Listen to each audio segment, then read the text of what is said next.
2019 ஆண்டு கர்மேல் பர்வத சபையின் ஆராதனைக்கு வந்திருக்கிற உங்கள் அனைவரையும் அன்போடு இயேசுவின் நாமத்திலே வாழ்த்தி வரவேற்கிறேன். 2019 ජූනි 23 වෙනිදා මේ දේවමයට පැමිණ සිටින ඔබ සියලු දෙනාම ඉතා ආදරෙන් පිළිගන්නවා. Today is June the 23rd, 2019 and I welcome you all to the Mount Carmel service in Bellwood and those of you, hundreds of those who have joined us from all over the world live. உலகில் பல பாகங்களில் இருந்தும் நேரடியாக எங்களோடு கலந்து கொள்கின்ற உங்களையும் அன்போடு இயேசுவின் நாமத்திலே வாழ்த்தி வரவேற்கிறோம். ඒ වගේම ලෝකයේ බොහෝ දේශන්වල සිට සජීව අපිත් සමග සම්බන්ධ වී සිටින ඔබ සියලු දෙනාමත් යේසුස් වහන්සේ නාමයෙන් ආදරෙන් පිළිගන්නවා. நேரடியாக பார்க்கிறவர்களுக்கு ஒரு செய்தி, සජීව නරඹන අයට එක පණිවිඩයක්. ஒரு சில ஞாயிற்றுக்கிழமைகள் இந்த இடத்துல நான் பிரசங்கிக்க மாட்டேன் ஏனென்றால் நான் இங்கே இல்லை. සති කීපයක් දේවදාසයා මේ ස්ථානේ නැති නිසා දේශනා කරන්න නැහැ මේ ස්ථානේ. ஆனால் இந்த பிரசங்கம் இங்கிருந்து லைவிலே வழக்கம் போல வரும். நீங்கள் பார்த்து ஆசீர்வதிக்கப்படலாம். හැබැයි මෙහි මේ දේවමය සජීව ඔබට දිගටම පැමිණේ ඒ බලලා ඔබට ආශිර්වාද ලබන්න පුළුවන්. 1 யோவான் புத்தகத்தை படித்துக் கொண்டிருக்கிறோம். එක යොහන් පොතෙන් උගන්වමින් සිටිනවා. கடந்த ஞாயிற்றுக்கிழமை 2ஆம் அதிகாரத்திலே 15வது வசனத்தை உங்களுக்கு விளக்கினேன். ගිය සතිය අපි එක යොහන් පොතේ දෙවෙනි පරිච්ඡේදයේ 15 වෙනි පදයෙන් ඉගැන්නුවා. உலகத்திலும் உலகத்தில் உள்ளவைகளிலும் அன்பு கூறாதிருங்கள். ஒருவன் உலகத்தில் அன்பு கூர்ந்தால் அவனிடத்தில் பிதாவின் அன்பில்லை. இதை விளக்கினேன். ලෝකෙටත් ලෝකයේ සිටින දේවටත් ප්‍රේම නොකරන්න යමෙක් ලෝකෙට ප්‍රේම කරේ නම් පියාණන් වහන්සේ කෙරේ ප්‍රේමය ඔහු තුල නැත කියන එක අපි විස්තර කරා. We are studying the book of 1 John and last Sunday I explained chapter 2 verse 15 where it says do not love, agape love the world or the things of the world. If one loves the world then he doesn't have the love of the Father. And today we are going to read verse 16 because it's connected to verse 15. இன்றைக்கு 16வது வசனத்தை படிக்க போகிறோம். අදවසේ අපි 16 වෙනි පදේ බලන්න යනවා. 16வது வசனம் 15வது வசனத்தோடு தொடர்புடையது. ඒ 16 වෙනි පදේ ඇවිල්ලා 15 වෙනි පදේ සමග සම්බන්ධව පවතිනවා. ஏனென்றால் அது எப்படி தொடங்குகிறது என்று பாருங்கள். ඒ කියනවනේ ඒ කොහොමද පටන් ගන්න කියලා බලන්න. கிரேக்க மொழியிலே கை என்று தொடங்குகிறது. ග්‍රීක භාෂාවේදී කයි කියන පදයට එක තමයි කාරණා. தமிழிலே ஏனெனில் என்று வருகிறது. සිංහල භාෂාවේ මක් නිසාද කියන පදයට එක සම්බන්ධයි. How does it commence in English? Verse 16. For all that. For. Okay, for. Which means it's connected to verse 15. ஏனெனில் என்றால் அது முந்தைய வசனத்தோடு தொடர்புடையது. මක් නිසාද කියන පදය ගනිද්දී ඒක පළවෙනි ඊට කලින් තිබෙනා පදයට එක සම්බන්ධ වෙනවා. உலகத்திலும் ලෝකයේ உலகத்தில் இருப்பவைகளிலும் ලෝකයේ තුල සිටිනා වූ අයගේ சிட்டி திபென தேவால் அகாபே அன்பு கூற வேண்டாமாம். අගාපේ ප්‍රේමය දක්වන්න එපාලු. ஏனென்றால் ඇයි කියනවා නම් இதை இன்றைக்கு பார்க்க போகிறோம். ඒක මොකද්ද කියලා අද දවසේ බලන්න යනවා. Okay, the Bible says in verse 15, do not love the world and the things in the world because of what we are going to learn today. Okay? இப்போ நேற்று கடந்த ஞாயிற்றுக்கிழமை பார்த்தோம். ගිය සතියේ ඉරු දින බැලුවා. உலகத்திலும் உலகத்தில் உள்ளவைகளிலும் ஃபிலேயோஸ் அன்பு வைத்தால் பரவாயில்லை. ලෝකයේ අයත් ලෝකයේ තිබෙන දේවල් ෆිලියෝස් ප්‍රේමය තියාගත්තට කමක් නැහැ. ஆனால் அகாபே அன்பு உலகத்தின் மேல் வைக்க முடியாது. හැබැයි අගාපේ ප්‍රේමය ලෝකයේ මත තබා ගන්න බෑ. உலகத்தில் இருப்பவைகளிலும் அந்த அகாபே அன்பை வைக்க முடியாது. ஓகே?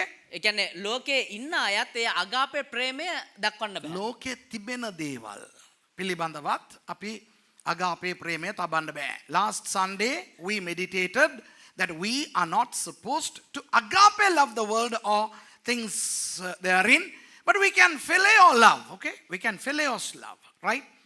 இப்போ கடந்த ஞாயிற்றுக்கிழமை பிரசங்கத்தை கேட்காதவர்கள், දැන් ගිය සතියේ දේශනා අහපු නැති අය உங்களுக்கு இது புரியாது, பரவாயில்லை, நீங்கள் யூடியூபிலே அல்லது ஃபேஸ்புக்கிலே பார்த்து கொள்ளலாம். සමහරට මේක තේරෙන්නේ නැතේ කමක් නැහැ. YouTube එකෙන් හරි කොහොම හරි ගිය සතියේ දේශනාව බලන්න. So those of you who still haven't heard last Sunday's message, you can in future listen to it through Facebook or YouTube. But today we are going to concentrate on verse 16.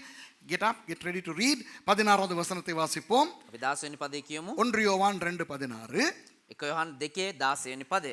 ஏனெனில் மாம்சத்தின் இச்சையும் கண்களின் இச்சையும் ஜீவனத்தின் பெருமையுமாகிய உலகத்தில் உள்ளவைகள் எல்லாம் பிதாவினால் உண்டானவைகள் அல்ல, அவைகள் உலகத்தினால் உண்டானவைகள்.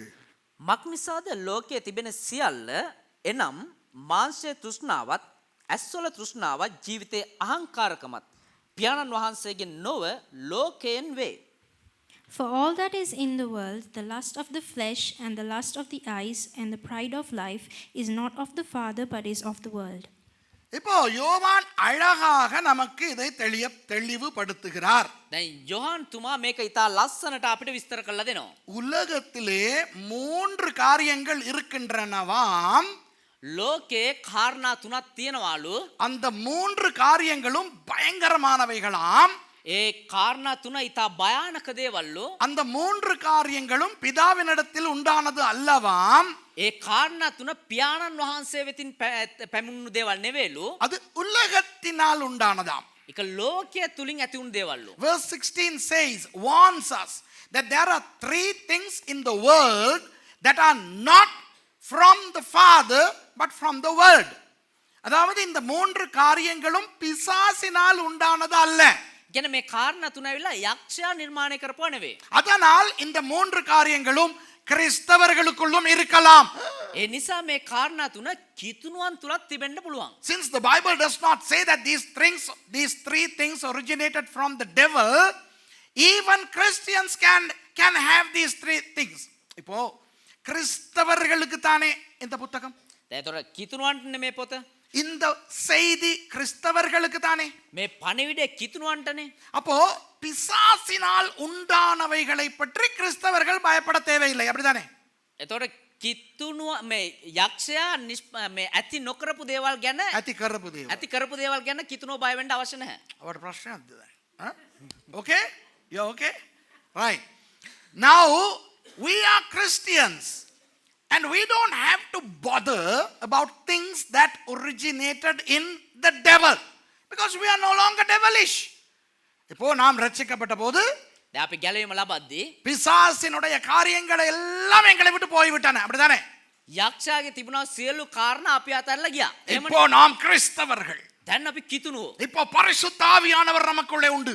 දැන් සුද්ධාත්මයන් වහන්සේ අපි තුල ඉන්නවා. இப்போ பிசாசு நமக்குள்ளே இல்லை. දැන් යක්ෂයා අපි තුල නැහැ. ஆகவே பிசாசினால் வருகிறவைகள் எல்லாம் இனி நமக்குள்ள இருக்கிறதா இல்லையா என்று ஆராய வேண்டிய அவசியம் நமக்கு கிடையாது. එහෙමනම් ආය යක්ෂයාගෙන් එන දේවල් අපි තුල තියනවාද නැද්ද කියලා එහෙම ආය හොයාගෙන ඉන්න අවශ්‍ය නැහැ. We are Christians. We are born again. And now we have the Holy Spirit in us. So we don't have to worry if we have anything of the devil in us. அப்படியே பிசாசின் காரியங்கள் வந்தால் එහෙම කොමාරි යක්ෂයාගේ කාරණා ආවනම් நமக்கு தான் இருக்கிறதே இயேசுவின் நாமம். අපිට තියෙනවනේ යේසුස් වහන්සේගේ நாமය. அன்றைக்கு தான் நான் இயேசுவின் நாமத்தை பற்றி இதிலே இருந்தே சொல்லிக் கொடுத்தேனே. එදා කියලා දුන්නානේ මේ මීට කලින් පදවලින්ම යේසුස් ක්‍රිස්තුස් වහන්සේ நாமය ගැන. Even if the devil or the things of the devil come, we have the powerful name of Jesus, of which we learned 2 Sundays ago. பிசாசை பார்த்து இயேசுவின் நாமத்திலே போ என்றால் ඒ යක්ෂයා බල්ලා යේසුස් වහන්සේ නාමයෙන් ඵලයන් කියලා කියද්දී அவன் போகத்தான் வேண்டும். ඌ යන්න තමා ඕනේ. ஆகவே பிசாசின் ஏதாவது நமக்குள்ளே வர பார்த்தால் එතකොට යක්ෂයාගේ දේවල් යක්ෂයා කොහොම හරි අපි තුලට එන්න බැලුවා නම් இயேசுவின் நாமத்தை பயன்படுத்த வேண்டியதுதான். යේසුස් ක්‍රිස්තුස් වහන්සේ නාමය පාවිච්චි කරන්න ඕනේ. If the things of the devil try to come near us, if the devil tries to come near us, all we have to do is to use the name of Jesus and the devil will flee. Because the Bible says, obey God, resist the devil and he will flee from you. வேதம் சொல்லுகிறது, බයිබලයේ කියනවා கர்த்தருக்கு கீழ்ப்படிந்திருங்கள், දෙවියන් වහන්සේට කීකරු වෙන්න, பிசாசுக்கு எதிர்த்து நில்லுங்கள், යක්ෂයාට විරුද්ධව සිට ගන්න. அப்பொழுது அவன் உங்களை விட்டு ஓடி போவான். ඒ විට ඌ අපිව අතහැරලා දුවනවා. யாக்கோபு புத்தகத்தில் சொல்லி இருக்கிறது. යාකෝබ් පොතේ කියනවා. உங்க எத்தனை பேருக்கு இப்படி ஒரு வசனம் இருக்கிறது தெரியும்? கையை தூக்கி காட்டுங்க. කී දෙනෙකුට මෙහෙම පදයක් තියෙනවා කියලා දන්නවද? How many of you all know that such a verse exists? Okay? பிசாசு வந்தால் என்ன செய்யட்டாம்? යක්ෂයා ආවනම් මොනවද කරන්න කියන්නේ? பிசாசு வந்தால் යක්ෂයා ආවනම් ஐயோ ஐயோ பேய் பேய் අයියෝ යකේ මොනවා? பயப்பட சொல்லிருக்கா? බය වෙන්න කියලා තියෙනවා. When the devil comes, are we supposed to be afraid? சில பேர் பிசாசு வந்தா என்ன செய்வாங்க? பிசாஸ் பிசாஸ் பைபிளை காட்டுவாங்க பிசாசை. සමහරු යක්ෂයා දක්නු අයියෝ යකා බයිබලේ පෙන්නන. Some people try to show the Bible when the devil comes. சில பேர் வந்து என்ன செய்வாங்க? அந்த எக்ஸார்சிஸ்ட்னு ஒரு படம் வந்துச்சு முந்தி. මොකක්ද එහෙම ෆිල්ම් එකක් ආවලු. ඒ ෆිල්ම් බලලා ඉන්න බෑ මට පරිවර්තනය කරන්න පාස්ටර් මහේෂ්. මොනවාද පාස්ටර් මහේෂ්? මේ පාස්ටර්ස්ලා ඔක්කොම එක්සෝසිස්ට් මූවි එක බලන්න මම නැති කාලේ නේද? අම්මෝ ඒක මාර ෂෝ එකක්. அந்த எக்ஸாசிஸ்ட்னு ஒரு படம் எடுத்திருந்தாங்க முந்தி. ඉස්සර එග්නොස්ටික් එග්නොස්ටික් නෙවෙයි තියලොජි ඉවර තියලොජි එග්නොස්ටික් එක්සෝසිස්ට් කියලා ෂෝ එකක් තිබ්බ. කී දෙනෙක් ඒ ෂෝ එක බලලා තියෙනවද ඉස්සර? 1 2 3යි අම්මෝ மூணு பேர் தான் 4යි ඔය බලලා තියෙනවා. பாய் ඒකේ குருசி அதுல சிலுவையை பிடிச்சி தான் சிலுவையை பிடிச்சோன்னா பேய் செட்டில் ஆகும். ඒකේ මේ යක්ෂයාව එලවන්න පුළුවන් මේ කුරුසිය පෙන්වන්න තමයි. You know, Exorcist movie which came in the 70s. Boy, you know, in that movie, the priest shows the cross to control the devil. Ever since people watched that movie, in the night, they go like this. Cross. அந்த படத்தை பார்த்ததுல இருந்து ராத்திரி போகும்போது எப்படி போவோம் தெரியுமா? ඒ film එක බලපු දවසේ ඉඳන් රෑ යද්දි කොහොමද දන්නවද යන්නේ? இந்தா இப்படி தான் போவோம். ஏன்னா சிலுவை. මේව කුරුසිය පෙන්නගල යන්නේ. பிசாசு வந்தா இல்லாட்டி மிஞ்சி மிஞ்சி போனா பிசாசு போ து து து. එතන මේ යක්ෂයා පළයන් තු තු තු තු යක්ෂයා. அந்த நேரம் நான் கொஞ்சம் சின்ன நாள் ரசிக்கப்பட்டுட்டேன். ඒ දවස්වල දේවදාසයා ඉතා කුඩායිලු මේ ගැලවීම ලබලලු. கிட்டார் ஸ்ட்ரிங் வாங்க தினபாலைக்கு போயிட்டேன். அந்த காலத்துல ரோட்ல லைட் எல்லாம் இல்லாத காலம். ඒ කියන්නේ පාරේ ලයිට් එහෙම නැති කාලෙ මේ. அப்போ நான் நினைக்கிறேன் 79ஆம் ஆண்டு. ඒ කියන්නේ 79. அவருது 40කට කලින් 40 வருஷத்துக்கு முந்தி தினபாலையில போனா இல்ல 81ஆம் ஆண்டு 81ஆம் ஆண்டு அதுல எக்ஸோசிஸ்ட் படத்தை போட்டிருக்கான். ඒ කියන්නේ 81 මේ எக்ஸோசிஸ்ட் කියන ෆිල්ම් එක දාලා තිබිලා තිනවා. அப்போ நான் கிட்டார் ஸ்ட்ரிங் வாங்கினவன் அதையும் கொஞ்ச நேரம் பார்த்தேன். கட்டிலெல்லாம் மேலே போகுது, அந்த பொம்பளோட அந்த புள்ள விட்டு தலை அப்படியே சுத்துது. எந்த தெய்வமே அதை பார்த்தோன்னே எனக்கு ஆவியாத்துவம் சர்றெல்லாம் எட்ட மாறி போயிருச்சு. දැන් එක පාට මේ බාණ්ඩු උඩ යනවා අර ළමයා මෙහෙම කරගෙන ඒවා බලපු ගමන් දේවදාසගේ ප්‍රාණ ආත්මය ශරීරේ තිබ්බ දැන් මාරුනාලු. බාණ්ඩ උඩ ගියාට කමන්නේ පාස්ටර් මහේෂ් ඇඳ පිටින් යනවා උඩ. ආයේ බුදිය ගන්නකොට පරිස්සමෙන්. හරි. கிட்டார் ஸ்ட்ரிங் வாங்கிட்டு இப்போ வாரேன். එතකොට අර ගිටාර අර කම්බියේ මිලදී අරගෙන එනවලු. இப்போ எனக்கு பார்க்குறவன எல்லாம் பேய் மாதிரி தெரியுது. දැන් බලන සේරම හොල්ම වගේ පේනවලු. I bought this guitar string from a shop called Dinapala in 1981 and they were playing Exorcist movie, and after I saw the movie I was so paranoid and scared. Everybody I saw I thought they are a devil. இப்போ வீட்டுக்கு தனியா சுதும்பல வரைக்கும் போக முடியாது. දැන් සුදුම්පල එනකන් ගෙදරට තනිය යන්න බෑ. ஒரே ஓட்டம் எட்டினோர வீதிக்கு ஓடுனேன். දැන් එහෙම්ම දිව්වල යටනූර වීදිය යනකන් දිව්වලු. நேர போய் நின்றேன் ஃபரீனா ஷூ பேலஸ்க்கு முன்னால. දැන් ෆර්නා සූ පැලසේ ගාවට යනකන් දුවල එහෙම්ම නැවතුනාලු. அங்க பாஸ்டர் ராஜா வேலை செய்றார். එතන පාස් රාජා වැඩ කරනවලු. அப்ப அவரோட வீட்டுக்கு போறதுக்கு தான் இப்ப பிளான். அப்ப அவர் இன்னும் ரட்சிக்கப்பட்டு இல்ல. දැන් එතකොට පාස් රාජා ගැලවීම ලබලා නැහැ. දැන් එයත් එක්ක නිවසට යන්න තමයි I ran to another shop called Farina Shoe Palace where Pastor Raja used to work. At that time he was still a Hindu. கதவு மூடி இருந்துச்சு. දොර වහලා තිබුණේ.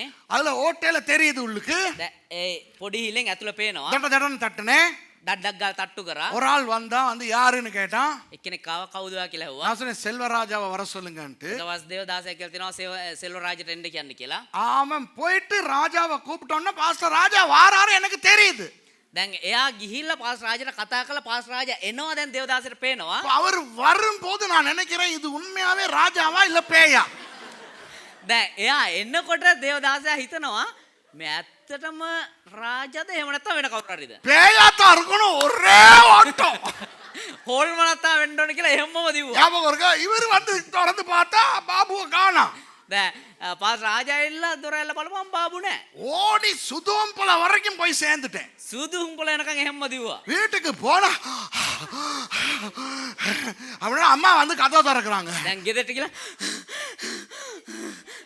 කියනකොට අම්මා දොර ඇරියා. பேய் அப்படின்னு அம்மா. හොල්මනක් කියලා කිව්වා. இது இயேசுவின் நாமத்தின் வல்லமை தெரியாத காலம். මේක යේසුස් වහන්සේගේ නාමයේ බලය දන්නේ නැති කාලයක්. Before I knew the power of Jesus, I thought Pastor Raja was the devil, my mother was the devil. I was so scared of the devil. Oh my God. ஆனால் கவலை என்ன தெரியுமா? හැබැයි කනගාටුදායක දේ මොකක්ද දන්නවද? இன்றைக்கும் நிறைய பேர் பேய்க்கு இப்படி பயந்துகிட்டு இருக்கிறாங்க. අදත් බොහෝ දෙනෙක් මේ වගේ හොල්මන් වලට බය වෙලා ඉන්නවා. Even today, alas, many people are scared to the devil. எப்ப தெரியுமா? කොහොමද කොයිලා පේන්නේ දන්නවද? தடார்னு லைட் போகுது தானே. එක පාටවත් ඩාර්ක් ගාලා ලයිට් යනවනේ. அந்த நேரத்துல தான் நம்ம கிறிஸ்தவர்களுடைய விசுவாசம் தெரியும். ඒ වෙලාවට තමයි අපේ කිතුණුවන්ගේ ඇදහිලා බලන්න When පුළුවන්. all of a sudden the light goes off, that's when we can see the real power of Christians, especially அந்த கிறிஸ்டியன் டாய்லெட்டுக்குள்ள இருக்கணும். විශේෂයෙන් මේ කිතුණුවා මේ වැසිකිලි තුල ඉන්න ඕනේ. வெளியே வர முடியாத நிலையில இருக்கணும். එළියට එන්න බැරි අවස්ථාවක් එන්න ඕනේ. அந்த நேரத்துல லைட் போகணும். ඒ වෙලාවට ලයිට් යන්න ඕනේ. அப்ப அந்த கிறிஸ்தவருடைய வல்லமை தெரியும். එතකොට ඒ කිතුණුවන් තුල තිබෙනා බලය තේරෙනවා. You know, we have no reason to fear the devil because we have the name of Jesus. The Bible says, if we resist the devil, he will flee. வேதம் சொல்லுகிறது, බයිබලයේ කියනවා நாம் சத்துருவுக்கு சாத்தானுக்கு எதிர்த்து நிற்க வேண்டும். අපි යක්ෂයාට එහෙම නැත්නම් සතුරාට විරුද්ධව නැගී සිටින්න ඕනේ. அப்பொழுது அவன் ஓடி போவான். එවිට ඌ දුවලා යයි. ஆனால் ආයේ නොමුත් சாத்தானை விட வல்லமையான ஒன்று இருக்கிறது. යක්ෂයාට වඩා බලවත් දෙයක් තිබෙනවා. என்ன தெரியுமா அது? මොකක්ද දන්නවද? சோதனை. පරීක්ෂාව. There is something more powerful than the devil. Temptations. சோதனையை பற்றி பேசும் பொழுது வேதம் சொல்லுகிறது, පරීක්ෂාව ගැන කතා කරද්දී බයිබලයේ කියනවා நீ சோதனைக்கு எதிர்த்து நில்லுன்னு சொல்லவே இல்லை. උඹ පරීක්ෂාවට විරුද්ධව නැගී සිටව හිටගෙන හිටපන් කියලා කියන්නෙම The නැහැ. Bible never says resist the temptation. It says flee from temptation. சோதனைக்கு விலகி நடவுங்கள் இல்ல, விலகி ஓடுங்கள்னு சொல்லி இருக்கு. පරීක්ෂාව දැක මේ ඇවිදින්න කියලා නෑ, පලා දුවන්න කියලා තියෙන්නේ. அப்ப பிசாசு வல்லமையானதா, சோதனை வல்லமையானதா? ඒතර යක්ෂයා බලවත්ද එහෙම නැත්නම් පරීක්ෂාව බලවත්ද? சோதனை தான் வல்லமையானது. පරීක්ෂාව තමයි බලවත්. பிசாசு இயேசுவின் நாமத்துல போனா போயிரும். යක්ෂයා යේසුස් වහන්සේගේ නාමයෙන් ඵලයන් කියපුවම යනවා. சோதனை இயேசுவின் நாமத்துல போனா போகாது. පරීක්ෂාව ඇවිල්ලා යේසුස් වහන්සේගේ නාමයෙන් කිව්වට යන්නේ නැහැ. நாம தான் சோதனையை விட்டு ஓடணும். අපි තමා පරීක්ෂාව අතහැරලා යන්න The ඕනේ. devil will flee if we use the name of Jesus, but the temptations won't. We have to flee from the temptations. அந்த சோதனையை பற்றி தான் இங்கே யோவான் பேசுகிறார். ඒ පරීක්ෂාව ගැන තමයි මෙතන යෝහන් කතා කරන්නේ. John is talking about the temptation. The way temptation comes. 3 ways the temptation comes. 3 விதங்களில் சோதனை வருகிறது. ආකාර 3කින් පරීක්ෂාව පැමිණෙනවා. அதுல 2 දෙකක් තමයි இல்லாதவற்றிலிருந்து வருகிறது. நம்மிடத்துல இல்லாதவற்றிலிருந்து வருகிறது. අපි තුල නැති දේ තුලින් පැමිණීම. අපි ළඟ නැති දේවල් වලින් පරීක්ෂා වර්ග දෙකක් පැමිණෙනවා. ஓகே, 2 விதமான சோதனைகள் நம்மிடத்துல இல்லாதவற்றிலிருந்து வருகின்றன. ஒரு விதமான சோதனை நம்மிடத்திலே இருப்பவற்றிலிருந்து வருகின்றது. එක පරීක්ෂාවක් කියලා අපි තුල තිබෙන දේ තුලින් පරීක්ෂාවක් ඉදිරියට පැමිණෙනවා. One kind of temptations come from things that we have. Hello, எல்லாருக்கும் விளங்குதா? සේවටම තේරෙනවද? 3 காரியங்கள் பார்த்தோம். කාරණා තුනක් බැලුවා. மாம்சத்தின் இச்சை, මාංශයේ තෘෂ්ණාව, கண்களின் இச்சை, දැස්වල තෘෂ්ණාව, ஜீவனத்தின் பெருமை. ජීවිතයේ උඩඟුකම. Lust of the flesh, lust of the eyes, and pride. Okay, how does it say? Pride of life. Pride of life. These 3 are our great enemies, more powerful than the devil himself. இந்த 3 காரியங்களும் මේ කාරණා තුන நமக்கு எதிரிகள், අපිට විරුද්ධව, அதே நேரம் பிசாசை விட வல்லமையானவை. ඒ වගේ අපිට විරුද්ධයි වගේම යක්ෂයාට වඩා බලවත්. அந்த 3ல் මේ කාරණා තුනේ மாம்சத்தின் இச்சையும் கண்களின் இச்சையும் මාංශයේ තෘෂ්ණාවත් දැස්වල තෘෂ්ණාවත් நம்மிடத்தில் இல்லாதவற்றின் அடிப்படையில் வருகிறது. අපි තුල නැති දෙයක් තුලින් පැමිණෙනවා. அதே நேரம் ஜீவனத்தின் பெருமை நம்மிடத்தில் இருப்பவற்றிலிருந்து வருகிறது. ඒ වගේම ජීවිතයේ උඩඟුකම අපි තුල තිබෙන දේ තුලින් පැමිණෙනවා. So the lust of the flesh and the lust of the eyes come to us from things that we don't have, and the pride of life comes to us from the things that we have. இந்த 3ஐயும் தான் உங்களுக்கு சொல்லிக் கொடுக்க போகிறேன். මේ කාරණා තුන තමයි ඔබට කියලා දෙන්න යන්නේ. முதலாவது, පළවෙනි එක மாம்சத்தின் இச்சை. මාංශයේ තෘෂ්ණාව. Lust of the flesh. That's what we are going to learn today first. Okay? What is lust? இச்சை என்றால் என்ன? මොකද්ද තෘෂ්ණාව කියන්නේ? இச்சை என்பது எல்லை மீறின ஆசை. තෘෂ්ණාව කියන්නේ සීමාව ඉක්මවවා වූ ආශාව. Lust is the transgression or going beyond what you like. இப்போ ஆசை என்பது எல்லா மனிதனுக்கும் இருக்கிறது. ආශාව කියන එක හැම මිනිස්සෙකුටම තියෙනවා. ஏன் இருக்கிறது? ඇයි තියෙන්නේ? ஆண்டவர் தான் மனுஷனை ஆசைகளோடு படைத்திருக்கிறார். දෙවියන් වහන්සේ තමා මනුෂ්‍යයාව ආසාවන් එක්ක මැව්වේ. ஆண்டவர் கெட்டவரே அல்ல. දෙවියන් වහන්සේ නරක කෙනෙක්ම නෙවෙයි. அவர் கெட்டவராய் இருந்தால் උන්වහන්සේ නරක කෙනෙක් විදිහට හිටියා නම් ஒன்று அவர் ஆசையை அவர் கெட்டவராய் இருந்தால் ஆசையை படைத்துவிட்டு ஆசைப்படாதே என்று சொல்லியிருப்பார். උන්වහන්සේ අයහපත් කෙනෙක් වුණා නම් ආසාව නිර්මාණය කරලා ආශාව වෙන්න එපා කියලා කියයි. அவர் எங்குமே ஆசை வேண்டாம் என்று சொல்லவில்லை. උන්වහන්සේ කොහෙවත් ආශාව වෙන්න එපා කියලා කිව්වේ නැහැ. இச்சை தான் வேண்டாம் என்றார் තෘෂ්ණාව තමයි එපා කියලා තියෙන්නේ. என்று நான் உங்களுக்கு அதை ஒழுங்காக விளக்கப்படுத்த போகிறேன். අද ඒක ඔබට පැහැදිලිව විස්තර කරන්න යනවා. Our God is a good God and God created us with liking. We like a lot of things. How did we get the liking? God created us with the ability to like. And if he is bad, he would have told us, do not like anything. You are not supposed to like anything. No, he never said that. Do not lust, he said. So today I'm going to elucidate the difference between like and lust. Okay? இப்போ பிசாசு எங்கே இருந்தான்? ඒතර යක්ෂයා කොහෙද හිටියේ? அவன் பரலோகத்தில் இருந்தான். ඌ ස්වර්ගයේ හිටියේ. தேவ தூதனாய் இருந்தான். දේව දූතෙක් විදිහට හිටියා. அப்போ தேவ தூதனாகிய அவனுக்கு ஆண்டவர் நிறைய நல்ல காரியங்களை கொடுத்திருந்தார். ඒතර දේව දූතෙක් විදිහට හිටපු ඌට දෙවියන් වහන්සේ බොහෝ දේවල් දීලා තිබුණා. அவனுக்கு கொடுத்திருந்த எல்லாவற்றையும் ஆசையாய் வைத்திருந்தான். ඌට දී තිබුණ හැම දෙයක්ම ආශාවන් විදිහට තියාගෙන හිටියා. அதுபோல ஆசையாய் பயன்படுத்தினான். ඒ වගේම මේ දේවල් ආශාවෙන් පාවිච්චි කරා. Before he became the devil, he was an angel. And God had given him a lot of gifts and he really liked his gifts. So he used his gifts because he liked those gifts. That was all wonderful. ஆனால் ඒ නමුත් அவனுடைய ஆசை அதிகரிக்க தொடங்கியது. උගේ ආශාව එන්න එන්න වැඩි වෙන්න පටන් ගත්තා. ஆசை அதிகரித்து அதிகரித்து அதிகரித்து அதிகரித்து ආශාව වැඩි වෙන්න වැඩි වෙන්න වැඩි වෙන්න වැඩි වෙන්න கவனிங்க, நல்லா கவனிங்க. හොඳට අවධානය දෙන්න. ஆசை ආශාව பேராசையாக மாறி අධික ආශාවක් බවට පරිවර්තනය වෙලා තණ්හාව විදිහට වැඩි වෙලා ආශාව තණ්හාව බවට පත් වුණා. ஓகே? ஆசை பேராசையாகி அது பேராசையையும் தாண்டி இச்சையாய் மாறினது. ආශාව තණ්හාව බවට පරිවර්තන වෙලා ඒ තණ්හාව ඊට පස්සේ තෘෂ්ණාව බවට පරිවර්තනය වුණා. You know, he liked what he had. He liked the heaven. He liked everything. And his liking grew and grew and became a want. And then the want became lust. எந்த நேரத்தில் அவனுடைய ஆசை எல்லையை தாண்டியதோ කොයි වෙලාවේද උගේ ආශාව ඒ සීමාව පැන්නේ அந்த இடத்துல இச்சை வந்தது. ඒ වෙලාවේ තෘෂ්ණාව පැමිණියා. இச்சை என்றால் என்ன? තෘෂ්ණාව කියන්නේ මොකද්ද? எனக்கு அது வேண்டும் என்றது. මට අරක ඕනේ பிறகு කියන நான் එක. உங்களுக்கு அதை விளக்கப்படுத்துவேன். ඒක පස්සේ ඔබට විස්තර කරලා දෙන්න. What is lust? I want that. That's the lust. Okay?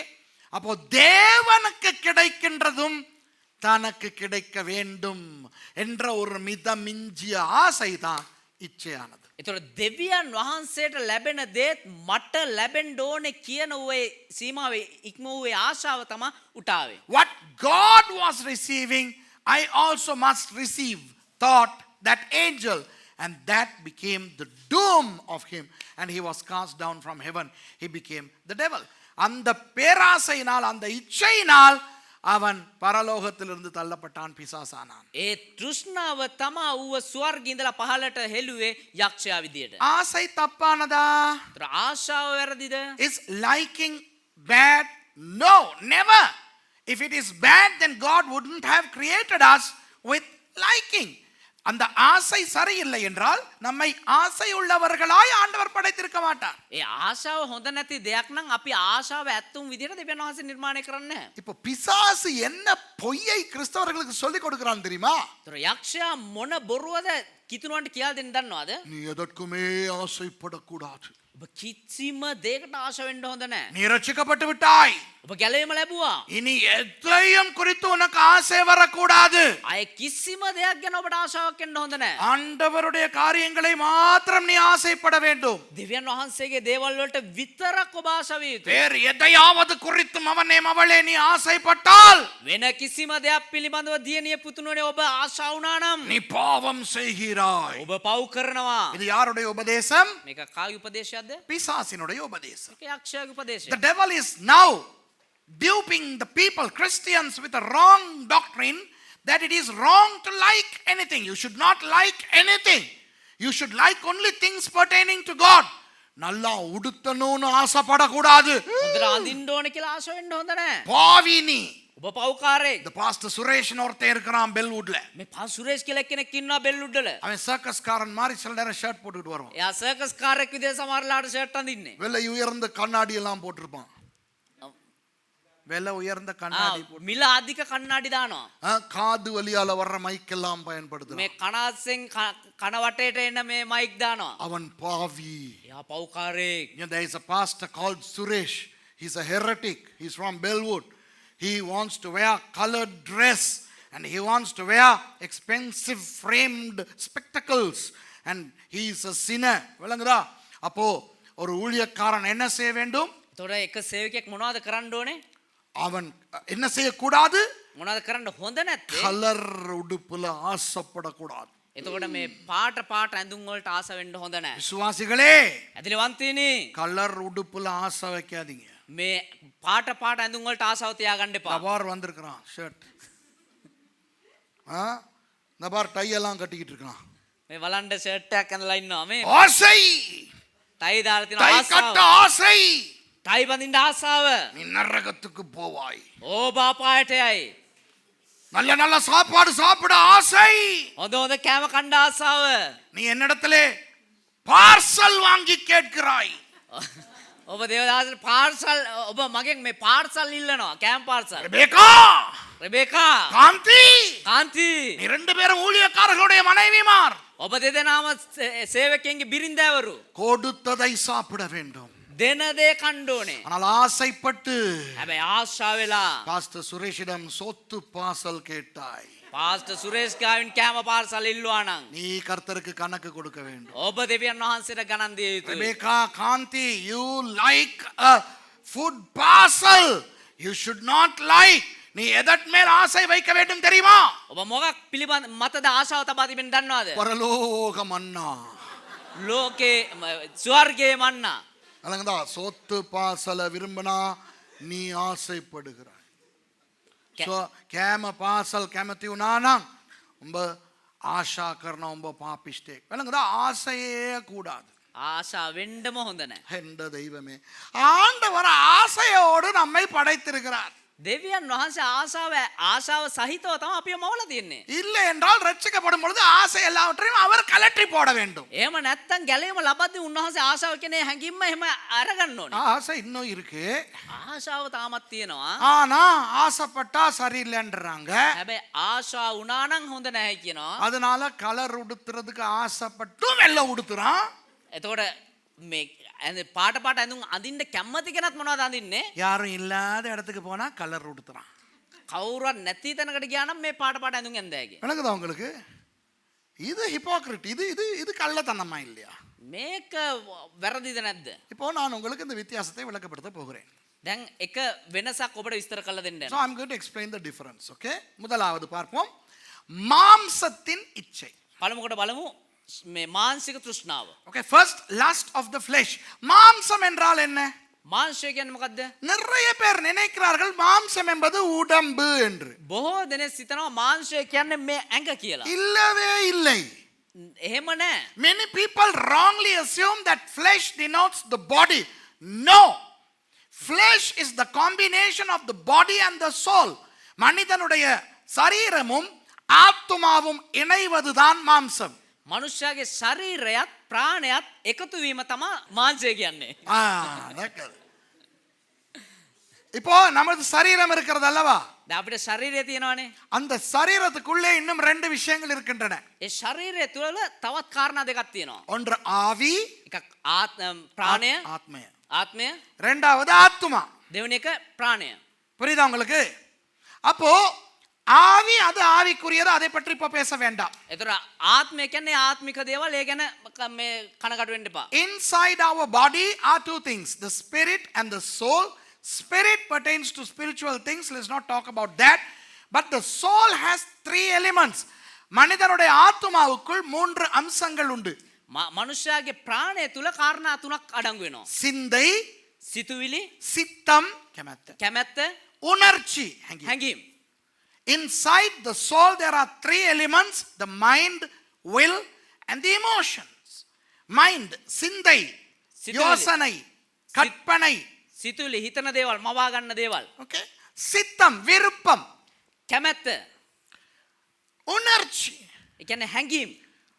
கவலை என்கின்ற உணர்ச்சி, දුක කියන මේ හැඟීම, சந்தோஷம் என்கிற உணர்ச்சி, සන්තෝෂය කියන හැඟීම, சோகம், වේදනාව, புலகிதம், ஜொலி. ජොලි. விளங்குதா? அப்படி உணர்ச்சிகள் நிறைய இருக்கு நமக்கு. මේ වගේ හැඟීම් බොහෝ තියෙනවා අපිට. அப்போ சிந்தை, சித்தம், உணர்ச்சி உள்ளடக்கின நமது பகுதி தான் ஆத்துமா. ඒතර සිතුවිලි, හැඟීම්, කැමැත්ත කියන මේ කාරණා තුන අඩංගු වුණ දේ තමයි ප්‍රාණය කියන්නේ. அந்த ஆத்துமாவும் சரீரமும் சேர்ந்ததுதான் மாம்சம். මේ ප්‍රාණයත් ශරීරයත් එකතු වීම තමයි මාංශය කියන්නේ. The mind is the thought life of an individual. The will is the decisive life of the individual. And the emotions are the happy or the sad, the positive or the negative feelings that we have. So these 3 composites form the soul. And the soul joining the body becomes flesh. இந்த மாம்சம் இப்ப விளங்குதா மாம்சம் என்பது என்ன என்று? දැන් තේරුණාද මාංශය කියන්නේ මොකක්ද කියලා? இப்ப இந்த மாம்சத்துக்கு ரட்சிக்கப்படும் வரை எதிரி கிடையாது. දැන් මේ මාංශයට ගැලීම ලබන තෙක් විරුද්ධකාරයෝ නැහැ. ரட்சிக்கப்படும் வரை இந்த மாம்சத்துக்குள்ள இருக்கிற ஆத்மாவும் சரீரமும் நல்ல நண்பர்கள். දැන් ගැලීම ලබන කම්ම මේ ශරීරය තුල තිබෙනා ඒ මාංශය තුල තිබෙනා ඒ ශරීරයත් ප්‍රාණයත් හොඳ යාළුවෝ. Until we become Christians, there is no enemy to our flesh. The flesh has the body and the soul, and the body and the soul are good friends. இப்ப பாருங்க, இப்ப உடம்புக்கு ஏதாவது தேவைனா දැන් බලන්න ශරීරයට මොනාරි ඕනේ නම් ஆத்மா அதை செய்யும். ප්‍රාණයක ඒ දේ කරනවා. ஆத்மாவுக்கு ஏதாவது வேணும்னா ප්‍රාණයට මොනාරි ඕනේ නම් உடம்பு அதை செய்யும். ශරීරයක් කරනවා. அவங்க 2 பேரும் நல்ல நண்பர்கள். ඒ දෙන්න හොඳ යාළුවෝ. ஒரு உதாரணம் சொல்றேன். හොඳ එක උදාහරණයක් කියන්න. இப்போ ஆத்மாவிலே சிந்தை இருக்கிறது. දැන් ප්‍රාණය තුල සිතුවිලි තියෙනවා. அப்ப நான் நினைக்கிறேன், சிந்திக்கிறேன், දැන් මම හිතනවා எனக்கு யாராவது ஒரு நல்ல அழகான கவர்ச்சியான பொம்பளை புள்ளைய பார்க்கணும். මට ඉතා ලස්සන ආකර්ශනීය ගෑනු ළමයි බලන්න ඕනේ. இப்ப இது எது? சிந்தை. දැන් මොකද්ද මේක? සිතුවිල්ලක්. So here is an example. My mind one day my mind thinks it will be nice if I can see a very beautiful girl. Okay? அப்ப சிந்தை அத சொன்ன உடனே දැන් සිතුවිල්ල ඒක කියපු ගමන් சித்தம் என்ன செய்து? කැමැත්ත මොනවද කරන්නේ? பார்த்துருவோமே, බලමු. என்ன பிரச்சனை? මොකද්ද ප්‍රශ්නේ? பார்த்துட்டா போச்சு. බැලුවනම් හරි, බැලුවනම් හරි. බැලුවනම් හරි. Now the will starts to work. Okay, the mind wants to see that attractive girl and the will is in full agreement. இப்ப இவங்க 2 பேரும் சேர்ந்த உடனே දැන් මේ දෙන්න එකතු වුණ ගමන් என்னக்குள்ள இருக்கிற உணர்ச்சி அவரும் ரெடி ஆகிறார். දැන් මා තුල තිබෙනව හැඟීම් ඒකත් ලෑස්ති වෙනවා. Now my feeling is also in agreement. இப்ப எனக்கு அந்த ஆம்பளக்குரிய உணர்ச்சி வந்துருச்சு. දැන් මට අර පිරිමියා තුල තිබෙන හැඟීම பார்க்கணும்டா ஒரு கேர்ள். බලන්න ඕන එක කෙල්ලෙක්ව. இங்க இருக்கிறது முழுக்க லெஸ்கியும் ரெபேக்காவும் காந்தியும் தான். මේ ඉන්නේ සම්පූර්ණයෙන් සිස්ටර් කාන්ති සිස්ටර් රෙබේකා ලැස්කි විතරයි. இதுகளை பார்த்து பார்த்து என்ன வேலை இல்லை. සිස්ටර් ක්ලේරා. கிளியரா இழுக்காத, ரகு கோச்சிக்கிறோம். ஓகேயா? ஸோ இப்போ நான் போகணும். දැන් යන්න ඕනේ මම. இப்போ என் சிந்தையும் சித்தமும் உணர்ச்சியும் ஒரு பெண் பிள்ளையை பார்க்க ஆசைப்பட்டு விட்டது. දැන් මගේ සිතුවිල්ලත් මගේ කැමැත්තත් මගේ හැඟීමත් එක ස්ත්‍රියක්ව එහෙම නැත්නම් කාන්තාවක් බලන්න ලෑස්ති. So my mind, will and the emotions want to see a girl. உடனே உடம்பு சொல்லுது දැන් එක පාටම ඒතකොට ශරීරය කියනවා ஓகே, கால் சொல்லுது நான் நடந்து கூட்டிட்டு போறேன். හරි මම කකුල් වලින් ඇවිදගෙන එක්කන් යන්නම්. கை சொல்லுது நான் ஏற வேண்டிய இடத்துல புடிச்சு புடிச்சு பஸ்ல எல்லாம் ஏறி உடனே கூட்டிட்டு போறேன். හරි මම නගින්න ඕනේ ස්ථානවල බස් එකේම ඔයාව අල්ල උඩ නංගන්නම්. கழுத்து சொல்லுது எந்த பக்கம் எல்லாம் பொம்பளை போகுதோ அந்த பக்கம் எல்லாம் நான் பாக்குறதுக்கு கண்ணுக்கு ஹெல்ப்புக்கு நான் கழுத்தை திருப்புறேன். ඒතර බෙල්ල කියන එල්ල හරි කොයි කොයි පැත්තේද ගෑනලම යන්නේ මම ඔයාව ඒ පැත්තට පෙන්නන්නම්. கண் சொல்லுது நான் நல்லா பார்த்து உனக்கு சிக்னல் தாரேன். ඒතර ඇස් දෙක කියනවා මම හොඳට බලලා උඹට සිග්නල් එක දෙන්නම්. வாய் சொல்லுது பார்க்கும்போது நான் டின்டாக்கு அடின்டாக்கு அடின்டாக்குன்னு சவுண்ட் கொடுக்குறேன். ඒතර කට කියනවා ඒක බලද්දි මම උඹට ඩින්ටක් ඩින්ටක් ඩින්ටක් කියලා කියන්නම් So කියලා. now my body is not resisting the soul. It says okay, my legs say I'm ready to walk and my hands say I can do. இங்க பாருங்க, இந்த நேரத்துல මේ වෙලාවේ அவர் படுத்திருக்கிறாரு. இப்ப நான் படுத்திருக்கிறேன். දැන් මම නිදාගෙන ඉන්නේ. எப்படி படுத்திருக்கேன்? இப்ப இங்க பாருங்க, நான் இன்னும் ரட்சிக்கப்படலைன்னு வச்சு உதாரணமா, ஓகே? දැන් තාම ගැලේම ලබලා නැහැ කියලා හිතන්න. ரொம்ப வேலையெல்லாம் செஞ்சு දැන් வேலையெல்லாம் ගොඩාක් செஞ்சு වැඩ කරලා එහෙම அப்படியே வந்து டயர்டா தான் படுத்திருக்கேன். දැන් එහෙම වෙලා මහන්සිලා තමයි මේ හාන්සිලා ඉන්නේ. பா பா பாங்கியா கண்ட பெருவை இன்னி පාන් කියන්නේ அரே இங்க வருது இல்ல, பா பா பாங் சொல்ல முடியல, ஓகே? පා පා පා අර කියා ගන්න බෑ පණ නැහැ. இப்ப இந்த குண்டு வச்சிருக்காங்க, எலும்பி போனா கூட ஏலா வெடிச்சு போடு, வெடிச்சா வெடிக்கட்டும்.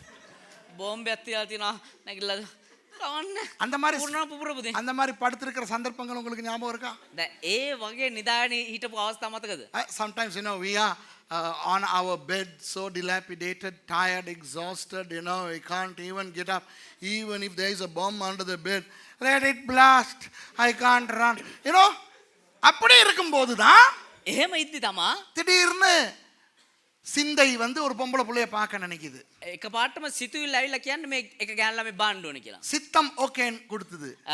කැමැත්ත හරි කියලා කිව්වා. ஆம்பளை உணர்ச்சி எல்லாம் இப்ப தூண்டப்பட்டுருச்சு. අර පිරිමි හැංගින් ඒව සේරම දැන් ඇවිස්සලා ආවා. When I am in that dilapidated state, my mind says I want to look at a girl and my will says yeah, that's good, and my emotions say okay, now you are a man, get ready. இப்போ உடம்பு என்ன தெரியுமா சொல்லுது? දැන් ශරීරය මොනවද දන්නවද කියන්නේ? எழும்பிருவோம், නැගිටිමුකෝ, போயிருவோம். යන්කෝ. அந்த களைப்பு, ඒතොර අර මහන්සිය அந்த tired, ඒ அந்த குண்டு வெடிச்சாலும் பரவாயில்லன்னது, අර බෝම්බයක් පිපුරුවත් කමක් නැහැ කියන ඒවා. அந்த களைப்பு எங்க போகணும் தெரியாது, சிங்கம் மாறி எழும்பி இந்த அனுபவம் இருக்கா? போவோம்.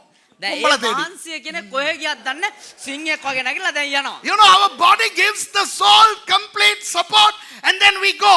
போய் பஸ் இல்லனா மொரகொல்ல வரைக்குமாவது நடப்போம். දැන් ගිහිල් වෙලා බස් නැත්තම් මොරගොල්ල එනක පයින් හරි යනවා. Okay, we go by bus. If there is no bus, we will walk. அந்த பலவீனம் எங்க போச்சுன்னு தெரியாது. දැන් අර දුර්වලකම කොහෙ ගියත් දන්නේ. அந்த சோர்வு எங்க போச்சுன்னு தெரியாது. අර මේ මහන්සි ගතිය කොහෙ ගියත් දන්නේ. இந்த முழங்கால் வலி எங்க போச்சுன்னு தெரியாது. දැන් මේ දණහි සමාර කොහෙ ගියත් දන්නේ. இடுப்பு வருத்தம் எங்க போச்சுன்னு தெரியாது. කොන්දේ අමාර කොහෙ ගියත් இப்ப දන්නේ. இவர் டவுன்ல போயிட்டு கேசிசில இவர் நடக்கிற விதத்தை பார்க்கணும். දැන් මෙයා කේසි එක ඇවිදින විදිය බලන්න ඕනේ. இல்லங்கதா?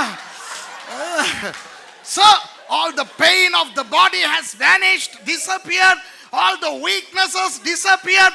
Now this fellow is now, when he sees a girl or girl கண்டோனே இவர் நிக்கிற விதத்தை பார்க்கணும். දැන් මෙයා ගෑනලම දැක්කම බලන විදිය බලන්න ඕනේ. இப்ப உடம்புல இன்னொரு அங்கம் ரெடி ஆகுது. என்ன தெரியுமா? நாக்கு. දැන් ශරීරයේ තව එක අවයවයක් ලෑස්ති වෙලා තියෙනවා. මොකද්ද? දිව. நல்லா பார்த்தாச்சு. දැන් හොඳට බැලුවා. இப்ப உடம்பு சொல்லுது. இப்ப நல்லா கவனிங்க. இப்ப யார் சொல்லி யார் கேட்டது? දැන් කවුරු කියලා කවුද ඇහුවේ? ஆத்மா சொன்னத சரீரம் கேட்டு சரீரம் ஆத்மாவுக்கு உதவி செய்து. ஓகேயா? දැන් ප්‍රාණය කියපු දේ ශරීරය අහලා දැන් ශරීරය ප්‍රාණයට උදව් කරා. Up to this point the soul is helping, the body is helping the soul. The soul wanted, the mind wanted, now the body is helping. இப்ப உடம்பு சொல்லுது. දැන් ශරීරය කියනවා அந்த இருக்கிறாளே ஒருத்தி, අර ඉන්නවනේ එක්කෙනෙක්. அவ பார்க்கிறதுக்கு இப்படி இருக்கிறாளே, බලද්දිම කොහොමද ඉන්නේ? தொட்டா எப்படி இருக்கும்? ඇල්ලුවා නම් කොහොමද ඒද? இந்த கை சொல்லுது. දැන් අත කියනවා தொடணுமே. ස්පර්ශ இப்ப කරන්න. யார் பேசுறா? දැන් කවුද මේ කතා කරන්නේ? ஆத்மா இல்ல, මේ ප්‍රාණය නෙවෙයි. உடம்பு பேசுது. දැන් ශරීරය කතා කරනවා. உடம்பு பேசுறது கேட்டிருக்கீங்களா? ශරීරය කතා කරනවා අහලා තියෙනවද? தினேஷ் கேட்டது இல்லையா?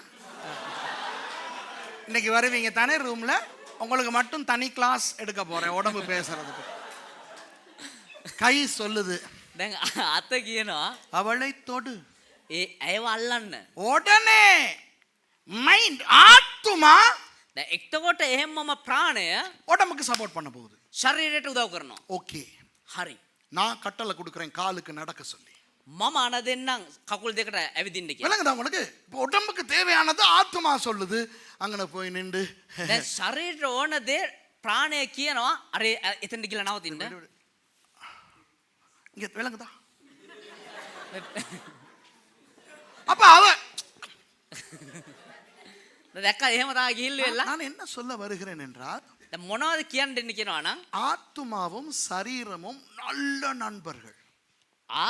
ප්‍රාණයත් ශරීරයත් හොඳ යාළුවෝ. What I'm telling you is that the body and the soul are good friends, they help each other. ரெண்டு பேரும் ஒருத்தருக்கு ஒருத்தர் உதவி செய்வாங்க. ඒ දෙන්නට දෙන්න එකිනෙකාට උදව් කරගන්නවා. இப்படி இருக்கும்போது ஒரு நாள் මෙහෙම ඉත්තියක දවසක් இயேசுவை ஏற்றுக்கொண்ட உடனே යේසුස් වහන්සේ පිළිගත්ත ගමන් அதுவரை மரித்து போயிருந்த ஒன்று உயிரடைகிறது, அதுதான் ஆவி. ඒ වනතුරු මැරලා තිබුණා එක දෙයක් ප්‍රාණවත් වෙනවා, ඒ තමා ආත්මය. One day I receive Jesus, I get saved, and a hitherto dead element comes to life, and that's the spirit. இப்போ ஆவி வந்துருச்சு நமக்குள்ள. එතකොට දැන් ආත්මය කියන එක අපි තුලට ආවා. ஆவிக்குரியவர்களாகி விட்டோம். දැන් ආත්මික ආය විදිහට අපි මාරුණා. இப்போ ஆவி என்ன சொல்லுகிறது? දැන් ආත්මය මොනවද කියන්නේ? ஆண்டவருடைய காரியங்களை தேடு, දෙවියන් වහන්සේගේ කාරණා සොයන්න, பைபிள் வாசி, බයිබලයේ කියවන්න, ஜெபி, යාඥා කරන්න, சர்ச்சுக்கு போ, සභාවට යන්න, சுவிசேஷம் அறிவி, සුභාරංචිය කියන්න, ஊழியம் செய். සේවය කරන්න. இத பார்க்கறாங்க சரீரமும் ஆத்மாவும். දැන් මේක බලනවා ප්‍රාණය ශරීරය. Now the spirit comes to life and it wants to seek things pertaining to God. It wants to pray, it wants to read the word, it wants to go to church, it wants to serve the Lord, and the soul and the body are frowning at the spirit. Who is this new guy? What this new guy wants? உடனே ஆத்மாவும் சரீரமும் பேசிக்கிறாங்க. එතකොට ඒ වෙලාවේ ආත්මය ප්‍රාණය ශරීරය කතා කරගන්නවා. இது புதுசா ஒன்று ஓவியமா வந்து ஆடிக்கிட்டு இருக்குது. මේ අලුතෙන් ඇවිල්ලා මෙයා මෙතන නටාගෙන ඉන්නේ. நம்ம ஜெபிக்கணுமா? යාඥා ගන්න ඕනෙලු. பாப்பமே.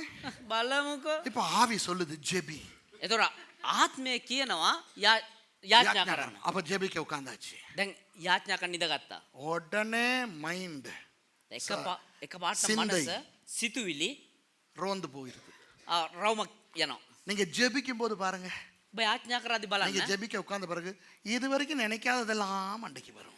ඔබ යාඥා කරද්දි බලන්න මේ වනතුරු නොසිතපු දේවල් හිතන්න පටන් ගන්නවා. So when the spirit wants us to pray, all of a sudden the mind starts to work against that.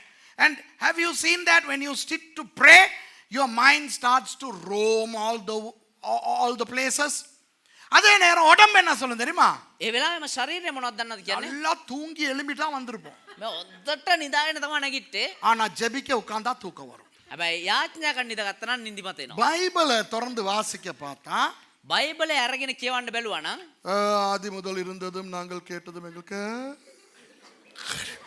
பார்த்திருக்கீங்களா?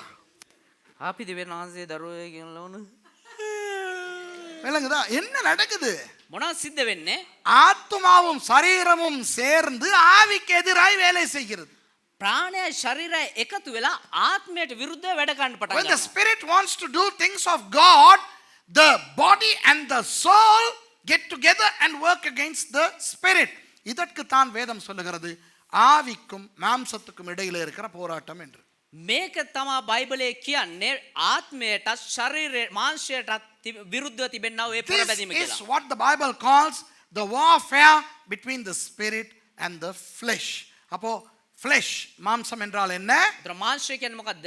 நமது சிந்தை, சித்தம், உணர்ச்சி, අපේ සිතුවිලි හැඟීම් ආශාවන් அதோடு சேர்ந்த சரீரம். ඒ එක්ක එකතු වුණා වූ ශරීරය. So what is flesh? The combination of the soul and the body. இப்போ இங்கே என்ன சொல்லுகிறார்? ඒතර මෙතන මොනවද කියන්නේ? அந்த மாம்சத்தின் இச்சை. ඒ මාංශයේ තෘෂ්ණාව. மாம்சத்தின் இச்சை. விளங்குதா உங்களுக்கு? මාංශයේ තෘෂ්ණාව. The fleshly, the lust of the flesh. சரி, அந்த மாம்சத்தின் இச்சை என்றால் என்ன? ඒතර මාංශයේ තෘෂ්ණාව කියන්නේ මොකද්ද? தன்னிடத்தில் இல்லாத, තමුන් ළඟ නැති, தனக்கு தேவையில்லாத තමුන්ට අවශ්‍ය නැති விஷயங்கள் தனக்கு வேண்டும் என்று ஆசைப்படுவதுதான் இச்சை. එහෙම කාරණා තමුන්ට අවශ්‍යයි කියලා ආශා වීම තමයි තෘෂ්ණාව. ஹலோ, நல்லா சொல்றேன், திரும்ப சொல்றேன், கேட்டுக்கிறங்க. நிறைய பேர் எழுதுறவங்க எழுதிக்கிறங்க. Those of you who write, you can write this down very clearly. Okay, let me give you the sentence. Okay, இந்த வசனத்தை நான் சொல்றேன். මේ වචන කියන ලියා ගන්න හොඳ අවධානය දෙන්න. Okay, தங்களுக்கு தேவையில்லாத තමුන්ට අනවශ්‍ය எதையாவது தனக்கு வேண்டும் என்று ஏங்குவது එහෙම මොන හරි දෙයක් තමුන්ට අවශ්‍යයි කියලා දැනීම மாம்சத்தின் இச்சையாகும். මාංශයේ තෘෂ්ණාව වෙනවා. தனக்கு தேவையில்லாத තමුන්ට අනවශ්‍ය எதையாவது தனக்கு வேண்டும் என்று මොනවා හරි දෙයක් තමුන්ට අවශ්‍යයි නෑ නෑ ඕනේ කියලා. තමුන්ට ඕනේ කියනවා නම් ඕනේ කියන සංකාව තිබෙනවා නම් එයයි මාංශික තෘෂ්ණාව. தனக்கு தேவையில்லாதது தனக்கு வேண்டும் என்று ஏங்குவது மாம்சத்தின் இச்சை. ஹலோ, நல்லா சொல்றேன், கேட்டுக்கிறேங்க. எல்லாருக்கும் புரியுதா? எல்லா தமிழாக்களும் என்னோட சேர்ந்து சொல்லுங்க. சரியா? தமிழாக்கள் என்னோட சொல்லுங்க. ஓகே, டிவியில் பார்க்குறவங்களும் என்னோட சேர்ந்து சொல்லுங்க. தமிழாக்கள். ஓகே, எனக்கு தேவையில்லாதது எனக்கு வேண்டும் என்று ஏங்குவது මාම්සத்தின் ඉච්ඡයාகும். දැන් සිංහල කට්ටිය මාත් එක්ක කියන්න. ලයිව් බලන කට්ටියත් මාත් එක්ක කියන්න. හරි? මට අවශ්‍ය නැති යම් දෙයක් මට ඕනේ කියා මා සංකා වෙනවා නම් එයයි මාංශික තෘෂ්ණාව. Okay, say everybody, say this in English with me, okay? Right. If I crave for something that I don't need, that is the lust of the flesh. வேறங்கதா? இப்போ ஒரு உதாரணம். දැන් තවත් උදාහරණයක්. நான் நிறைய இடங்களுக்கு போய் வர வேண்டும். මම බොහෝ ස්ථානට ගිහිල්ලා එන්න ඕනේ. ஆகவே எனக்கு ஒரு வாகனம் தேவை. ඒ නිසා මට එක වාහනයක් ඕනේ. இது 2000 வருடங்களுக்கு முன்பு அல்ல. මේ අවුරුදු 2000කට කලින් නෙවෙයි. இப்போ 21வது நூற்றாண்டு. මේ 21 වෙනි සියවස. இங்கு வாகனம் இல்லாமல் எனக்கு ஏர்போர்ட் போக முடியாது. මේ වාහනයක් නැතුව එයාපෝට් යන්න බෑ. ஆகவே எனக்கு ஒரு வாகனம் தேவை. ඒ නිසා මට එක වාහනයක් අවශ්‍යයි. I need a vehicle. We are not living 2000 years ago. We are living in the 21st century. We need a vehicle. I need a vehicle. அது தேவை. விளங்குதா? தேவை. ඒක අවශ්‍යයි. அப்போ என்ன ஏர்போர்ட்டுக்கு கொண்டு போய் விடுறதுக்குரிய ஒரு வாகனம் எனக்கு கிடைத்தால் போதும். එතකොට මාව එයාපෝට් එකට ගෙනිහිල්ලා දාන්න පුළුවන් එක වාහනයක් මට ලැබුණා නම් ඇති. So I can be content with a vehicle that can transport me to the airport and back. ஆனால் එනමුත් Mercedes Benz Mercedes Benz வேணும், ඕනේ. Jaguar Jaguar வேணும், ඕනේ. Rolls Royce Rolls Royce வேணும். ඕනේ. இந்த வித்தியாசம் விளங்குதா? මේ වෙනස තේරෙනවා. But I want a Mercedes Benz. I want a Jaguar. Jaguar is, by the way, the poor man's Rolls Royce. And I want a Rolls Royce. Okay, now look at the difference. I need a vehicle, but I want a Jaguar.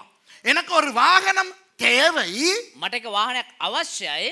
ஆனா எனக்கு வேணும் அந்த விலை உயர்ந்த வாகனம். හැබැයි මට ඕනේ අර මිල අධික වාහනයක්. விளங்குதா உங்களுக்கு?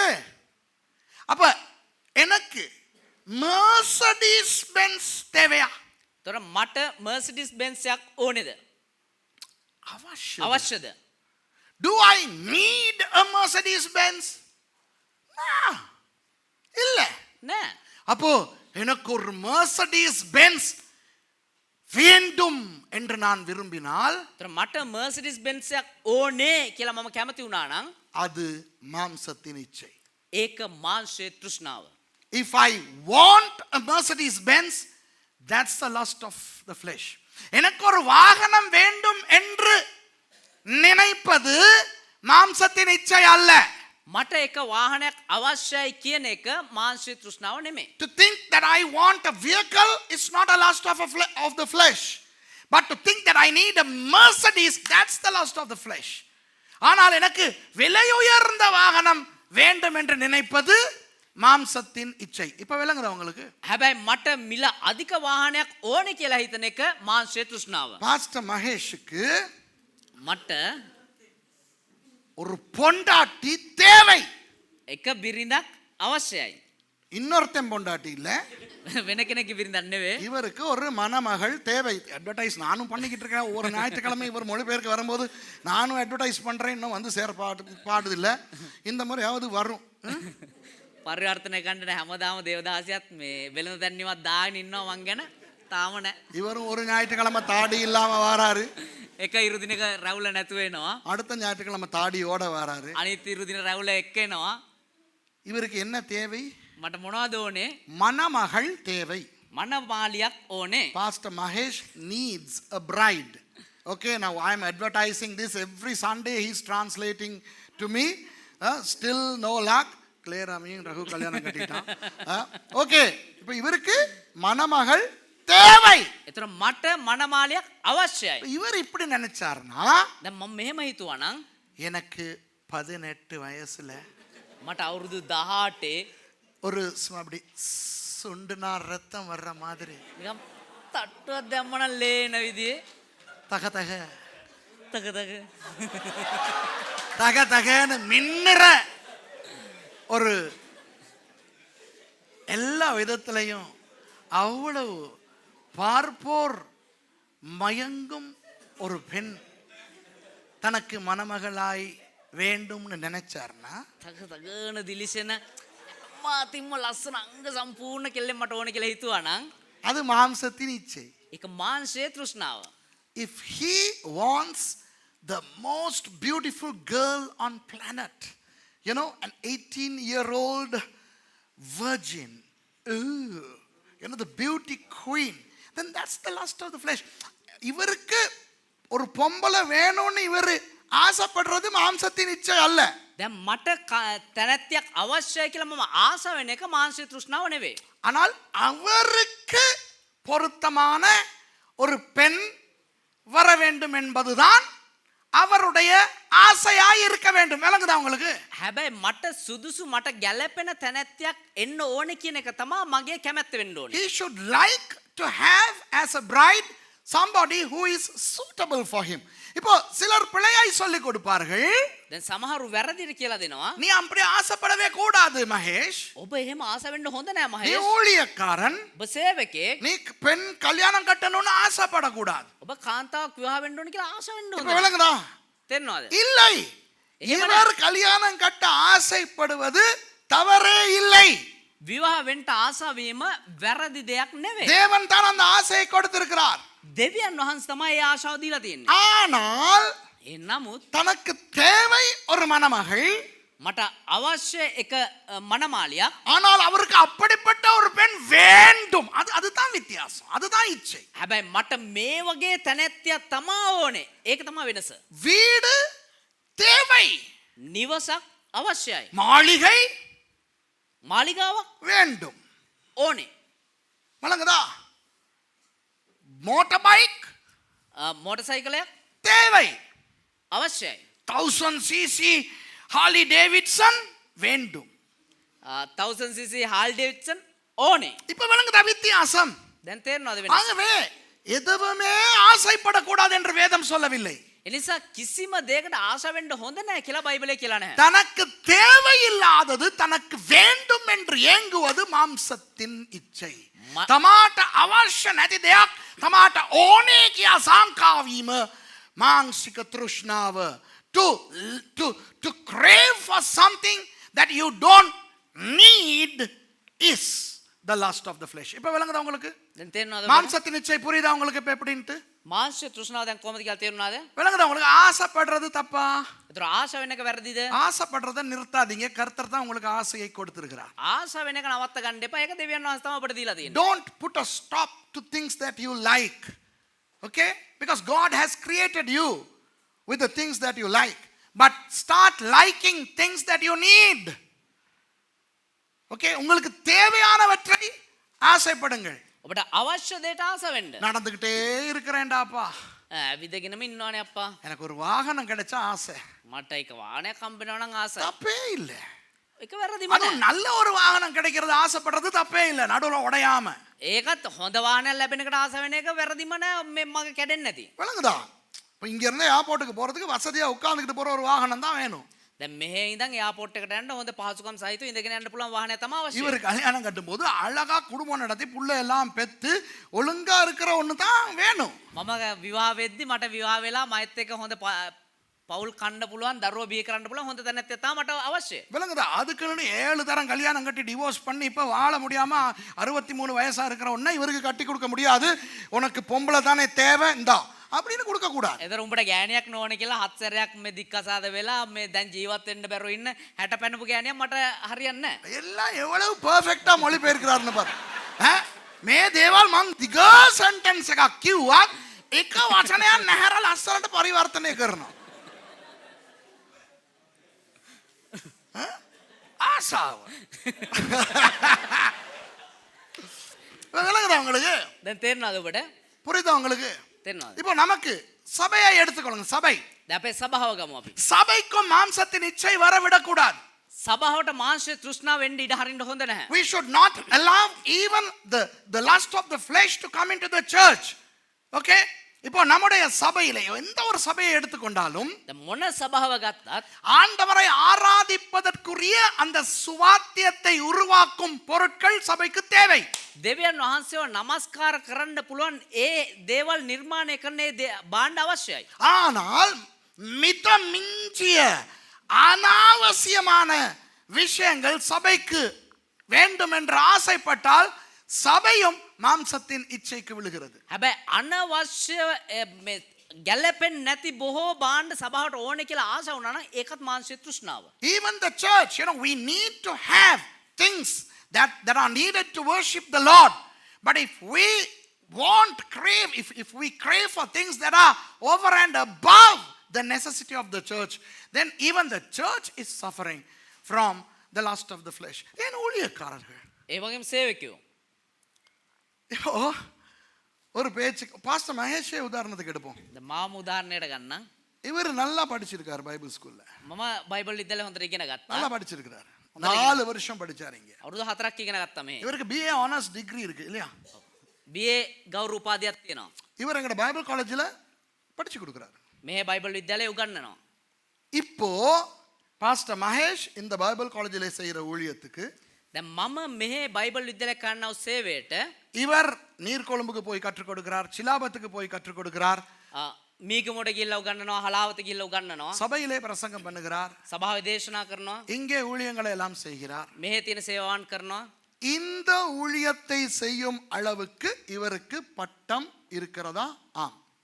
මේ ඒ සේවය කරන්න සුදුසු පරිදි මට සුදුසුකම් එහෙම නැත්නම් උපාධියක් තියනවාද? ඔව්. இப்போ இதை விட இவருக்கு ஒரு பட்டம் தேவையா? දැන් මීට වඩා මට උපාධියක් අවශ්‍යද? Now Pastor Mahesh is a fully qualified pastor. He studied here for 4 years and he has received a BA honors. He lectures at our theological college here and in Negombo and in Shiloh, and I think he is a fully equipped man of God when it comes to academia.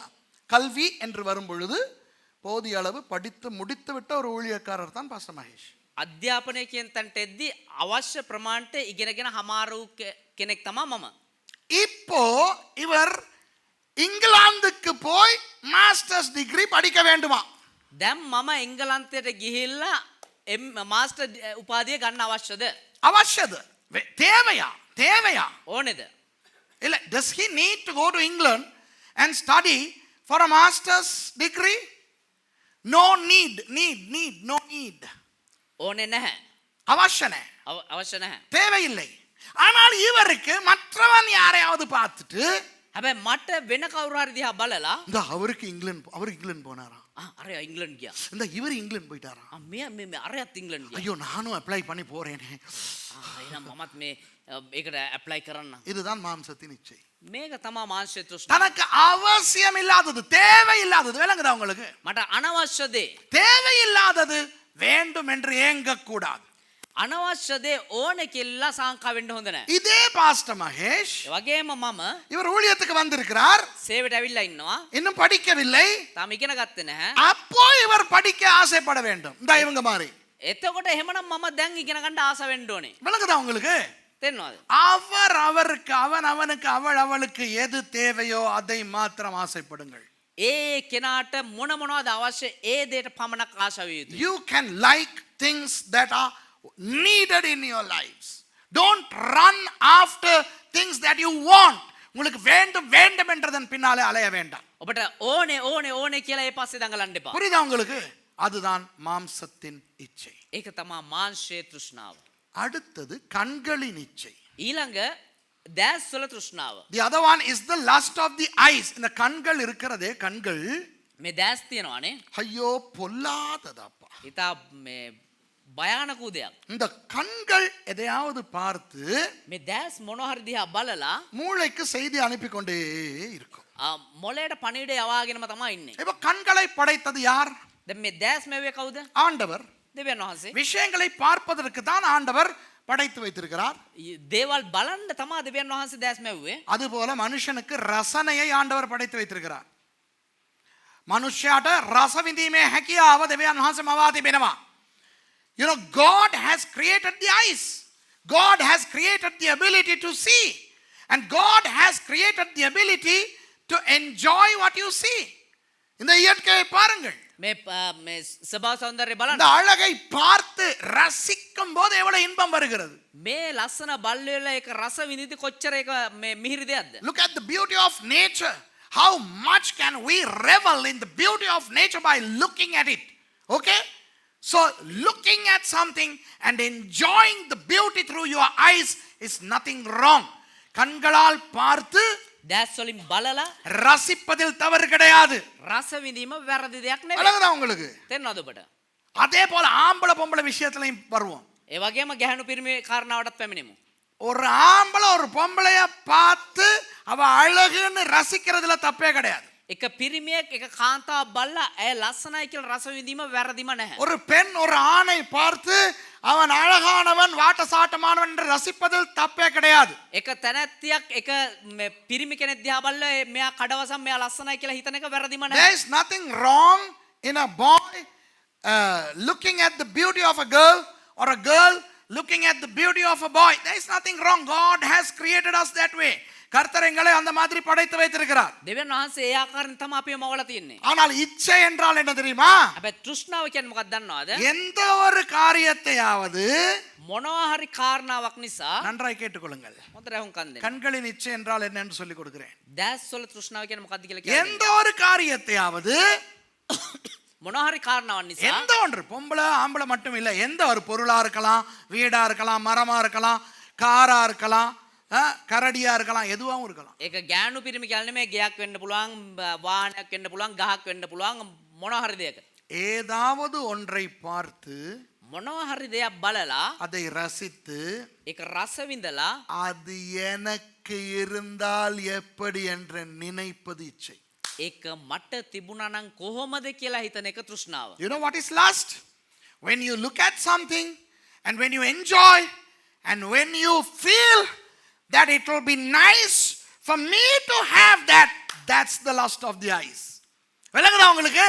තේරෙනවද ඔබට? இப்போ ஒரு car, ஒரு அழகான காரை பார்க்கிறீர்கள். දැන් ඊට අලංකාරු කාර්යයක් බලනවා. அந்த காரை பார்த்து ரசியுங்கள், தவறே கிடையாது. ඒ කාර් එකේ ලස්සන බලලා රස විඳින්න වැරදිම சுத்தி නෑ. சுத்தி பாருங்க. වටේට ගිහලා බලන්න. வாவ், எப்படிப்பட்ட ஒரு கார்டாப்பா. මාර ලස්සන කාර්යයක් නේ. என்ன அழகான மாடல், කොච්චර ලස්සන වර්ගයක්ද? என்ன அழகான கலர். මොන ලස්සන පාටක්ද? பார்க்கும்போதே பயங்கர வேகமா போற கார் மாதிரி தெரியுது. බලද්දි නම් ඊට වේගෙන් යන කාර්යයක් වගේ පේනවා. சூப்பர். නියමයි. ஆனால் அதோடு நிறுத்த வேண்டும். හැබැයි ඒතනින් ඒක නවත්තන්න ඕනේ. இந்த கார் எனக்கு இருந்தால் எப்படி இருக்கும்? මේ වාහනේ මේ කාර් එක මට තිබුණා නම් කොහොම තියෙයිද? அதுதான் இச்சை. ඒක තමයි තෘෂ්ණාව. விளங்குதா உங்களுக்கு? அந்த கார் எனக்கு இருந்தால் எப்படி இருக்கும் என்று நினைப்பதுதான் இச்சை. මේ කාර් එක මට තිබුණා නම් කොහොමද කියලා හිතන එක තමයි තෘෂ්ණාව. அந்த இச்சை, வேதம் சொல்லுகிறது, இச்சையானது கற்பம் தரித்து பாவத்தை பிறப்பிக்கும். ඒ තෘෂ්ණාව කියන එක පිළිසිඳගත් කල පාපේ උපදිනවා කියලා කියනවා. அப்போ அந்த காரை பார்த்து ஐயோ இது எனக்கு இருந்தால் எப்படி என்ன இருக்கும் என்று நினைத்தால், ඒතර මේ කාර් එක මට තිබුණා නම් කොහොමද කියලා හිතන එක ஒரு கவலை வரும். ஐயோ என்கிட்ட அவ்வளவு பணம் இல்லையே. එතකොට ඒක වේදනාවක් වෙනවා. අයියෝ මට සල්ලි නෑනේ. அதுவரை ஆசையோடு பார்த்தவன் ඒ වගේම ආශාවත් එක්ක බලපු කෙනා இப்போ இச்சையோடு பார்க்கிறான். දැන් බලන්නේ තෘෂ්ණාවත් එක්ක. அதுதான் பாவம். ඒක තමයි පාපය. So it's no problem you enjoying the beauty of the vehicle, but the moment you feel that it will be good to have that vehicle, that's when the sin sets in. இதுதான் ஆம்பளை பொம்பளை விஷயத்துலயும். මේක තමයි කාන්තාවන් පුරුෂයන් කාරණාවේදී. ஒரு ஆண் ஒரு பெண்ணையோ, ஒரு பெண் ஒரு ஆணையோ அவர்களுடைய அழகை ரசிப்பது தவறே கிடையாது. එක පිරිමි කෙනෙක් එක ස්ත්‍රියක් වහරි එක ස්ත්‍රියක් එක පිරිමි කෙනෙක් වහරි රස විඳීම ලස්සන බැලීම වැරදිම නැහැ. எனக்கு நிறைய ஆம்பளைங்க என்னத்துக்கு அழகா உடுத்துறாங்க தெரியுமா? ඇයි අද බොහෝ පිරිමි ලස්සන අඳින්න කියලා දන්නවද? பொம்பளைகள் பார்க்கணும்னு தான். ගැහණු අය බලන්න ඕනේ කියලා තමයි. ஆம்பளை பார்க்கணும்னு ஆம்பளைகள் அழகா உடுத்துறதே கிடையாது. පිරිමි අය බලන්න ඕනේ කියලා පිරිමි අය ලස්සනට අඳින්නෙම නැහැ. ஒழுங்குதா? அது போல பொம்பளைகள் ஏதோ போட்ட மேக்கப் போடுற ஆளுகளே ஏன்? ඒ වගේම මේ කාන්තාවන් විවිධාකාර විදියට මේකප් දානවා. ඇයි? ஆண்டவருக்கே சொல்லி கொடுக்குறாளுங்க. ஆண்டவருக்கே சொல்லி கொடுக்குறாளுங்க. දෙවියන් වහන්සේනම කියලා දෙනවා. நாதா ස්වාමිනේ சர்வ வல்லவராமே நீர், ඔබ වහන්සේ ਸਰව බලධාරීලුනේ. உமக்கு ஒரு அழகான புருவம் வைக்க தெரியாதா? ඔබ වහන්සේ ලස්සන වූ මේ ඇහි බෙමත් තියන්න දන්නේ නැද්ද? ෂි பரவாயில்லை நாதா, කමන්නේ නැහැ ස්වාමිනේ. உமக்கு முடியாததை நான் செய்ய போகிறேன். ඔබ වහන්සේට බැරි දේ මම කරන්න. இப்போ பாரும் எவ்வளவு அழகாக மொட்டையாக இருக்கிறது என்று. දැන් බලන්න කොච්චර ලස්සනට මේ නැතුව මොකුත් නැතුව ඉන්නවා. அவசரப்படாதேயும் நாதா, කලබල වෙන්න එපා ස්වාමිනේ. வரைந்து வைக்கிறேன். මම ඒක ඇඳලා තියන්නම්, ඇඳලා පෙන්නන්නම්. நாதா, ස්වාමිනේ இப்பொழுது தெரிகிறதா என் புருவம்? දැන් තේරෙනවද මගේ මේ ඇහි බැම? கொஞ்சம் பொறும் நாதா. පොඩ්ඩක් ඉවසන්න ස්වාමිනේ. அப்படியே கீழே வரும். එහෙම පොඩ්ඩක් පල්ලෙහාට එමු. உதட்டை படைத்து வைத்திருக்கிறீரே கருப்பாக. මේ තොල් දෙකම අවලා තියෙනවනේ කළුවට. எவன் என் வாய்களை பார்ப்பான்? කවුද මගේ මුඛේ දිහා බලන්නේ? இதோ பாரும் நாதா.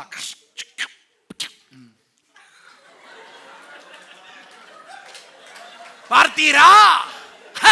இது ஒன்றோ அழகு. මේ බලන්න ස්වාමිනේ. சர்வ வல்லவராம். ਸਰව බලධාරී. இது கூட தெரியவில்லையே. මේකවත් දන්නේ නැහනේ. இன்னும் ஒன்று நாதா, තව දෙයක් ස්වාමිනේ.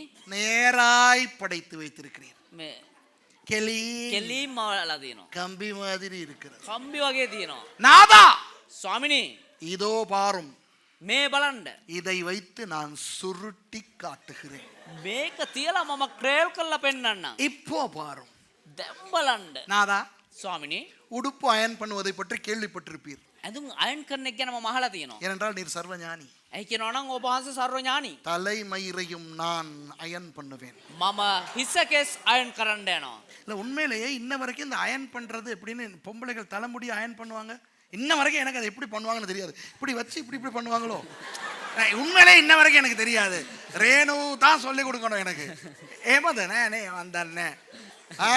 இப்போ இவ்வளவு ஜிம்னாஸ்டிக் பொம்பளைகள் போடுற ஆளுகளே யாரு பார்க்க? அவங்க அம்மா பார்க்கவா? දැන් මෙච්චර කාරණා ගැහණු අය කරන්නේ කවුරු බලන්නද? අම්මා බලන්න. பக்கத்து අම්මා விட்டு கோமதி, கோமதி அக்கா கோமதி பார்க்கறதுக்கா? දැන් අල්ලපු ගෙදර අර චූටි ලදරුවා බලන්නද? ஆம்பளைங்க பார்க்கணுங்கிறதுக்கா? පිරිමියා බලන්න ඕනේ කියලා.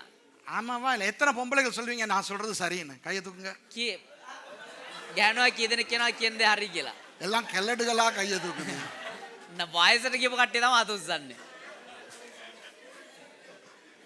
பயலுங்க சொல்லுங்க பாப்போம், நீங்களும் ஸ்டைல் பண்றது குட்டியை பார்க்கணும்னு தானே? තරුණයෝ කියන්නේ அபிலாஷ் ஒருத்தன் தான் நான் சொல்லி முடிக்க முந்தி தலையாட்டுனது. இங்க பாருங்க, அழகான பெண்களை ஆண்கள் பார்ப்பதும் அழகாய் இருக்கும் ஆண்களை பெண்கள் பார்ப்பதும் தவறே கிடையாது, தவறே கிடையாது. ලස්සන කාන්තාවන් දිහා පිරිමියා බලන එකත් පිරිමි ලස්සන මේ කඩවසම් පිරිමි දිහා කාන්තාවන් බලන එකත් වැරදි නැහැ. சில பேர் எப்படி கிறிஸ்தவங்களா இருப்பாங்க தெரியுமா? நம்மள மாதிரி ஆளுங்க සමහර කිතුන කොහොමද දන්නවද ඉන්නේ? ஒரு அழகான புள்ளைய பார்த்து டக்குன்னு கண்ணை எடுத்துருவாங்க. එක ලස්සන කාන්තාවක් දැකලා ටක් ගාලා ඇස් දෙක ගන්නවා. பிசாசே உன்னை சபித்து கட்டுகிறேன் இயேசுவே. ஜீ பிசாசே, போ பிசாசே, போ பிசாசே. යපු යක්ෂ බලයන් යක්ෂ වදිනවා යක්ෂ බලයන්. ஆண்டவரே உதவி செய்யும், நாதா உதவி செய்யும். ස්වාමීනි උදව් කරන්න ස්වාමීනි. அந்த லைட்டா கண்டது மண்டையை விட்டு போகுது இல்ல. අර ඇස් දෙක මේ ඇස් කොණින් ඒක යන්නේ ඒක නෑ ඒ කෙල්ලෙක්ව දැක්කනේ ලයිට් එකට. ඒක දැන් යන්නේ නෑ. මූට යාඥා කරන්න බෑ, බයිබල් කියවන්න බෑ, අරකම එනවා. பிசாசே போ. பிசாசு யோசிக்கும், நான் என்ன செய்றேன்? යක්ෂයා කල්පනා කරනවා මම මොනවද කරේ? நான் பாட்டுக்கு என் வேலை உண்டுன்னு அக்கடான்னு கிடக்குறேன். මම මගේ පාඩුවේ හිටියේ. அதை விட ඊට වඩා பொண்ணை பாத்தியா? කාන්තාවක් දිහා බැලුවද? அழகா ஆண்டவர் படைச்சிருக்கிறாரா? ස්වාමීන් වහන්සේ ලස්සන මවලා තිබෙනවද? பாரு பாரு, බලන්න ரசி. රස විඳින්න. அதோட விடு, එතනින් අතාරින්න. திருப்பி திருப்பி பார்த்து ආපහු බැලුවා නම් இது எனக்கு இருந்தால் எப்படி இருக்கும்? அதுதான் இச்சை. මෙයා මට හිටියා නම් මට ලැබුණා නම් කොහමද? ඒක තමයි තෘෂ්ණාව. விளங்குதா? என்ன என்ன இச்சை? මොකද්ද තෘෂ්ණාව? இது எனக்கு இருந்தால் எப்படி? මේක මෙයා මට ලැබුණා නම් කොහොමද? Enjoying the beauty of anything is okay, but the moment you feel that you should have that for you, that's lust. இப்ப விளங்குதா உங்களுக்கு? දැන් තේරෙනවද ඔබට? அவனை இதுதான் சாட்டுன்னு சொல்லி எனக்கு வேணாம் சும்மா பார்க்குறேன் பாஸ்டர்னு புட்டிகளை பார்த்தீங்க. இந்த சட்டம் பைபிள் ஸ்டூடெண்ட்ஸுக்கு கிடையாது. මේ නීතිය බයිබල් සිස්ටම් නෑ. ආයේ මේක තියලා ස්වාමීනි මට මේ පාස්ටර් මට එපා මම නිකන් බලන්නම් කියලා බලන්න බෑ. இதுதான் சான்ஸ்னு நம்ம பயலுக்கு இருக்கிறாங்களே இவங்களுக்குள்ள கிறிஸ்தவ அன்பு நெருக்கி ஏவும். දැන් අපේ තරුණයන්ට මේක තමයි අවස්ථාව කියලා කිතුණු ප්‍රේමය දැන් තමයි පිරෙන්නේ.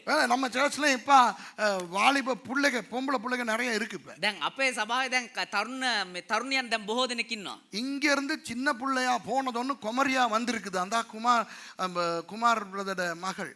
මෙහෙ ඉඳලා ලැදරයක්ව ගියපු තැනැත්තිය දැන් මේ තරුණියක් වෙලා ඇවිල්ලා ඉන්නවා මේ සහෝදර කුමාරගේ දරුවා. இந்த பிரசங்கத்தை கேட்டுவிட்டு கோமோ அழகு அப்படின்னா அந்த புள்ளைய எவனாவது ரசிச்சிங்க? දැන් මේ දේශනාව බලලා කොමෝ තරුණියෝ ලස්සනයි කියලා ඇය දිහා බැලුවා නම් කවුරු හරි හරිද මං කියන එක? බයිබල් ස්ටුඩන්ට්ස්ලාට මේ නීතිය නැහැ, උඹලාට නැහැ, රයිට්? අපරාධ මේ දේශනාවට මම ගෙනා. கெவின் ஜாய பாருங்க. கெவின் இப்படி கெவின் இவ்வளவு சந்தோஷப்பட்டு நான் கண்டதில்லையே சர்ச்ல. කෙවින් මේ වගේ සන්තෝෂයක් කවදාවත් දැකන්නේ නැහැ සභාවේ. இப்படி இப்படி சந்தோஷம். எந்த தெய்வமே, நான் என்ன பண்ணிட்டேன்டா இது? இந்த பிரசங்கத்தை பண்ணாம இருந்திருக்கலாமோ? මේ දේශනාව කරන්න නැතුව ඉන්න තිබ්බනේ. பைபிள் ஸ்டூடெண்ட்ஸுக்கும் இங்க இருக்கிற பொம்பளை பிள்ளைகளுக்கும் கெவினுக்கும் බයිබල් ශිෂ්‍යයන්ටත් මේ ඉන්න තරුණියන්ටත් කෙවින්ටත් பெண்களை ஆண்களை பார்த்தாலே இச்சை. ஓகே, ගැහණු දිහා පිරිමිත් පිරිමි දිහා ගැහණු බැලුවත් තෘෂ්ණාව. மற்றவர்கள் நீங்க பாருங்க, අනිත් අය බලන්න ඔබ ரசிங்க, රස විඳින්න. ஆனா எனக்கு வேணும்னு நினைக்காதீங்க. හැබැයි මට ඕනේ කියලා හිතන්න එපා. ஓகே, තේරුණාද? மாம்சத்தின் இச்சையை பார்த்தோம், මානසික තෘෂ්ණාව බැලුවා. கண்களின் இச்சையை பார்த்தோம். දැසේ තෘෂ්ණාව බැලුවා. So we saw the lust of the flesh and the lust of the eyes, and these two pertain to things that you don't have. இந்த ரெண்டுமே எது சம்பந்தமானது? මේ කාරණා දෙක මොකක් සම්බන්ධයෙන්ද? உங்களுக்கு இல்லாதது, அப்படிதானே? ඔබට නැති දේ. உங்களிடத்துல இல்லாததை ஐயோ எனக்கு இருந்தால் எப்படி?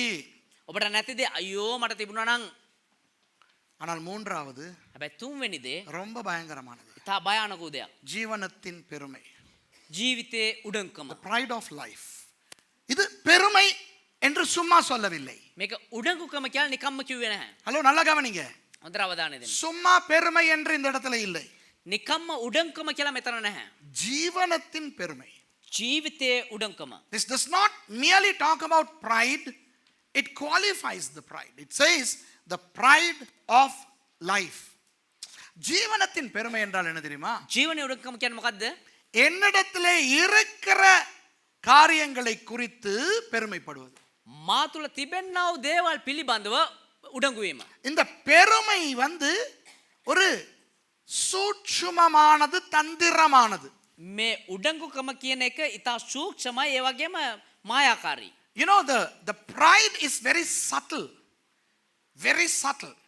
very tricky. Why? There is a thin line between happiness and pride. சந்தோஷத்துக்கும் பெருமைக்கும் இடையிலே ஒரு மெல்லிய கோடு தான் இருக்கிறது. සන්තෝෂය කියන එකටත් උඩඟකමටත් අතර තියෙන ඉතා සිහින් වූ එක මේ ඉරක් තමයි. நமக்கு இருக்கின்ற நல்ல காரியங்களை குறித்து எவ்வளவு வேண்டுமானாலும் நாம் சந்தோஷப்படலாம்.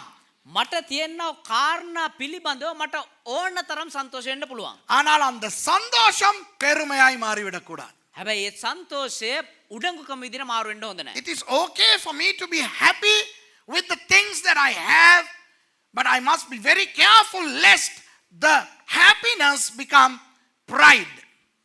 அத விஷயம் விளங்குதா உங்களுக்கு? ඒ කාරණා ඔබට තේරුණාද? ஆண்டவர் நல்ல ஒரு வீட்டை எனக்கு கொடுத்திருக்கிறார். දෙවියන් වහන්සේ තා යහපත් වූ ලස්සන වූ නිවසක් මට දීලා அந்த තියෙනවා. சந்தோஷம் கட்டாயம் இருக்க வேண்டும். ඒ ප්‍රීතිය අනිවාර්යයෙන්ම තියෙන්න ඕන. நல்ல வாகனம் கொடுத்திருக்கிறார். හොඳ වාහනයක් දීලා තියෙනවා. நல்ல மனைவி கொடுத்திருக்கிறார். හොඳ බිරිඳක් දීලා තියෙනවා. நல்ல கணவன் கொடுத்திருக்கிறார். හොඳ ස්වාමි පුරුෂයෙක් දීලා තියෙනවා. நல்ல பிள்ளைகளை கொடுத்திருக்கிறார். යහපත් දරුවන් දීලා තිබෙනවා. புரியுதா? තේරෙනවද? சந்தோஷம். ප්‍රීතිය. சந்தோஷத்தை நீங்கள் அனுபவிக்கலாம், ஒரு தடையும் கிடையாது. ඒ සන්තෝෂය ප්‍රීතිය කියනකොට ඔබට අනුභව අත්දකින්න පුළුවන්. You can be happy for the house you have, for your vehicle, for your wife, for your husband, for your children and their talents, and for many things that you have. Your academia, உங்களுடைய கல்வி, ඔබේ අධ්‍යාපනය, நீங்கள் படித்திருக்கிறீர்கள், ඔබ ඉගෙනගෙන තියෙනවා. நீங்கள் pass ஆகிவிட்டீர்கள். பாசுனா ඔබ පාස් වෙලා තියෙනවා. நீங்கள் வெளிநாடு போகிறீர்கள். ඔබ පිටරට ගිහිල්ලා තියෙනවා. புரியுதா உங்களுக்கு? உங்களுக்கு கிட்டார் வாசிக்க முடியும், ඔබට ගිටාර් ගහන්න පුළුවන්, பாட்டு பாட முடியும், ගීතික සින්දු කියන්න පුළුවන්, படம் வரைய முடியும், චිත්‍ර අඳින්න පුළුවන්, வாகனம் செலுத்த முடியும். වාහන එලවන්න පුළුවන්. எத்தனையோ கலைகள் உங்களுக்கு இருக்கலாம். මොන මොනවද ඔබට තියෙන්න පුළුවන්. ශිල්ප තියෙන්න පුළුවන්. அதுபோல உங்களுக்கு தாளந்துகள் இருக்கலாம். ඒ වගේම ටැලන්ට් ඔබට තියෙන්න පුළුවන්. இவற்றை குறித்து நீங்கள் சந்தோஷப்படுவதில் ஒரு தப்பும் கிடையாது. මේවා පිළිබඳව ඔබ සන්තෝෂ වෙන එකේ කිසිම වැරද්දක් There නැහැ. is nothing wrong in being happy with the talents you have, the abilities you have, and anything that you have. ஆனால் அது பெருமையாய் வரக்கூடாது. හැබැයි ඒක උණංකම් විදිහට එන්න හොඳ නැහැ. எப்போ பெருமையாய் வரும் தெரியுமா? කොයි වෙලාවෙද උණංකම එන්නේ දන්නවද? Do you know when the joy becomes pride? உங்களுக்கு இருப்பதை ඔබට තියෙන දේ அது இல்லாதவரோடு ஒப்பிடும்போது, ඒක නැති කෙනෙක් එක්ක සමාන කරලා සංසන්දනය කරලා බලද්දී, அந்த விஷயம் இல்லாதவரோடு உங்களை ஒப்பிட்டு பார்த்தால் அது சந்தோஷம் அல்ல, அது பெருமை. ඒ කාරණාව නැති කෙනෙක් එක්ක ඔබ සංසන්දනය කරලා බැලුවා නම් ඒක ප්‍රීතිය නෙමේ, සන්තෝෂය නෙමේ, ඒක උඩඟකම. The moment you compare what you have with those who don't have that, that's pride. புரியுதா நான் சொல்றது? තේරෙනවද? இப்போ உங்களுடைய பிள்ளை දැන් ඔබේ දරුවා நன்றாய் பாஸ் ஆகி விட்டார், හොඳට පාස් වුණා. அதை குறித்து நீங்கள் சந்தோஷப்படலாம். ඒ පිළිබඳව ඔබට සන්තෝෂ වෙන්න පුළුවන්. ஆனால் அந்த மற்ற பிள்ளையை விட பாஸ் ஆயிட்டான்னு நீங்க நினைச்சீங்கன்னா, හැබැයි අර අනිත් දරුවටත් වඩා හොඳට පාස් වුණා කියලා සමත් වුණා කියලා ඔබ හිතුවා නම් அது சந்தோஷம் அல்ல, ඒක සන්තෝෂය නෙවෙයි, அது பெருமை. ඒක උඩඟකම. It is okay for you to be happy that your child has passed the examination. But the moment you compare your child with another child who did not pass the examination, that's pride. எனக்கு ஒரு நல்ல வாகனம் இருக்கிறது என்று நீங்கள் சந்தோஷப்படுவது தப்பில்லை. මට හොඳ වාහනයක් තියෙනවා කියලා ඔබට සන්තෝෂ වෙන එක වැරදි නැහැ. ஆனா சில நேரம் சொல்லுவாங்க, හැබැයි සමහර වෙලාවට කියනවා நான் இன்னைக்கு இவ்வளவு வாகனம் எல்லாம் வச்சிருக்கிறேன், මම මේ අද මෙච්චර වාහන තියන් ඉන්නවානේ. ஆனா என்னோட தொடங்கின நிறைய பேருக்கு இந்த வாகனம் இல்லை. හැබැයි මගෙත් එක්ක සම්බන්ධකම් තියෙන බොහෝ දෙනෙකුට වාහන නැහැ. அது பெருமை. ඒක උඩඟකම. It is okay for you to be happy with the vehicle that you have, but the moment you say, many people who started with me, they don't have a vehicle, that's pride. இப்ப விளங்குதா உங்களுக்கு? දැන් ඔබට තේරෙනවද? நான் வெளிநாடெல்லாம் போறேன், මම පිටරට ඉතින් යනවා. என்னோடயே இருந்த நிறைய பேருக்கு அவங்க ஏரோப்ளேனே பார்த்தது இல்லை. මගෙත් එක්ක ගොඩාක් අයට ඒගොල්ලෝ ගුවන් යානාවක්වත් දැකලා නැහැ. அது பெருமை. ඒක උඩඟකම. விளங்குதா உங்களுக்கு? நான் வெளிநாடு போறேன்னு சந்தோஷப்படுறது ரொம்ப நல்லது. මම පිටරට විදේශගත වෙනවා කියන එක සන්තෝෂ වෙන එක ගොඩක් හොඳයි. ஆனால் வெளிநாடு போகாதவர்களோடு உங்களை ஒப்பிட்டு பார்க்கும்போது அது பெருமை. හැබැයි විදේශගත නොවන කට්ටියත් එක්ක ඔබ සංසන්දනය කර බැලීම උඩඟකම. You can be happy as much as you want for traveling all over the world, but the moment you say that, the moment you compare with people who haven't traveled, that's pride. இப்ப அந்த விளங்குதா உங்களுக்கு பெருமை? ஜீவனத்தின் பெருமை விளங்குதா? දැන් ඔබට තේරෙනවද මේ ජීවිතයේ උඩඟකම කියන්නේ මොකද්ද කියන ஒரு එක? தொழில் கிடைத்து விட்டது, ඒක රැකියාවල් ලැබුණා. சந்தோஷப்படுங்க, ඒ ගැන සන්තෝෂ වෙන්න. குதிங்க, උඩ පනින්න. ஆடுங்க, නටන්න. ஒரு பிரச்சனையும் கிடையாது. කිසිම ප්‍රශ්නයක් When you නැහැ. receive a new job, you dance, you jump, you be happy, you brag about it, no problem. ஆனா நிறைய பேர் வந்திருந்தானுங்கல்ல, ඒ වුණාට ගොඩක් අය ඇවිල්ලා හිටියනේ. 13 பேர் வந்திருந்தானுங்க இன்டர்வியூக்கு. ඒ ඉන්ටර්විව් එකට 13 දෙනෙක් ඇවිල්ලා හිටියා. ஆனா எனக்கு தான் கிடைச்சிச்சு. හැබැයි මට තමයි හම්බුනේ. அது பெருமை. ඒක උඩඟකම. விளங்குதா உங்களுக்கு?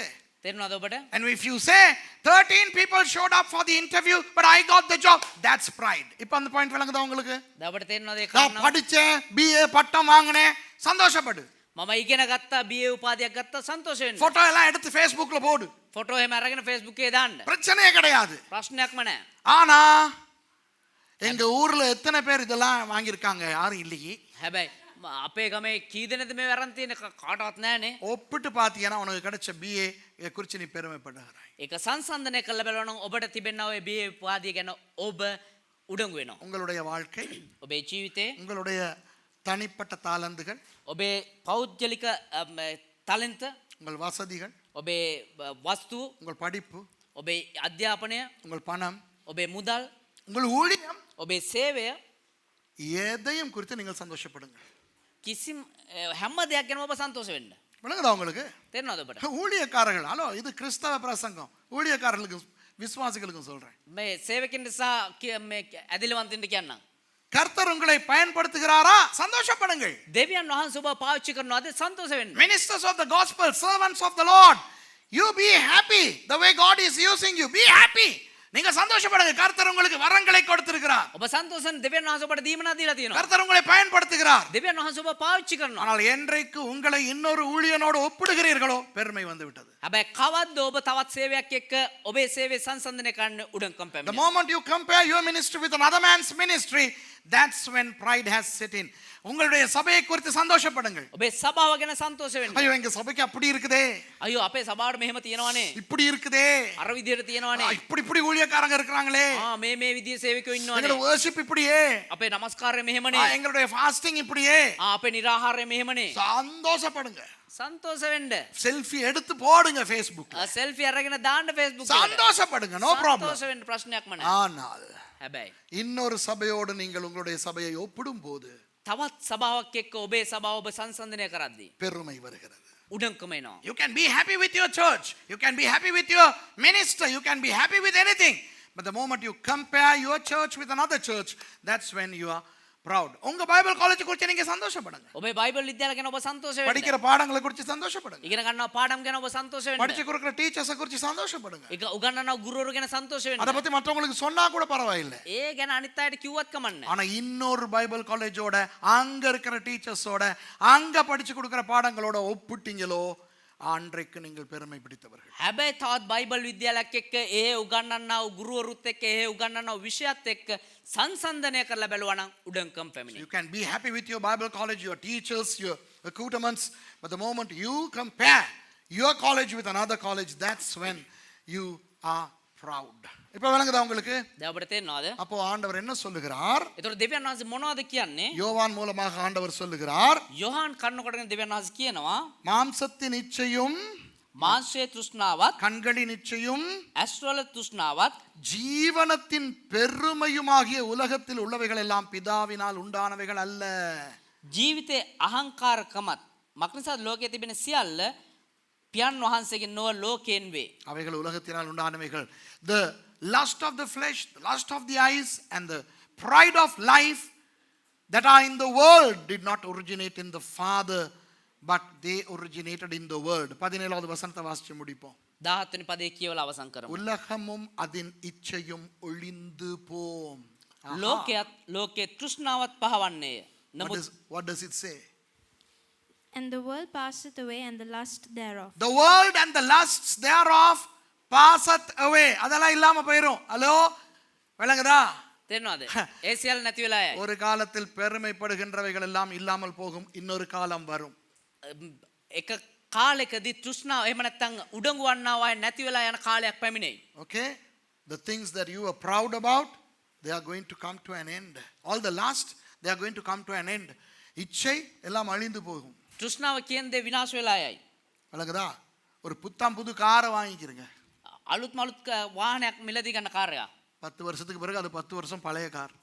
අවුරුදු 10කට පස්සේ ඒක අවුරුදු 10 පරණ කාර් එකක්. உலகத்தில் இருக்கிற பேர் அழகிய அல்லது ஒரு பேர் அழகான கல்யாணம் கட்டிக்கிறீங்க. ලෝකේ මේ අලංකාරම තැනැත්ත එහෙම නැත්නම් අලංකාරම තැනැත්ත ලස්සනම තැනැත්ත විවාහ කරගන්න. கொஞ்ச காலம் போன பிறகு அதை பார்க்க பெரல் மாதிரி இருக்கும், இவனை பார்த்துட்டு வேலியில தொங்கிக்கிட்டு இருக்கிற ஓனான் மாதிரி இருக்கும்.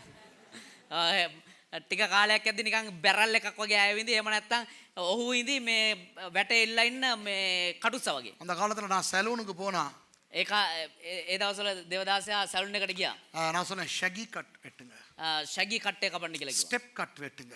මේ ස්ටෙප් කට් කපන්න ஏன்னா කියලා. முடியெல்லாம் சும்மா அப்படியே பயங்கரமா இருக்கும். ඒ කියන්නේ එච්චර ලස්සනට කොණ්ඩේ තිබුණා. இப்போ என்னுடைய தலையில போய දැන් මගේ ඔළුවට පෝය.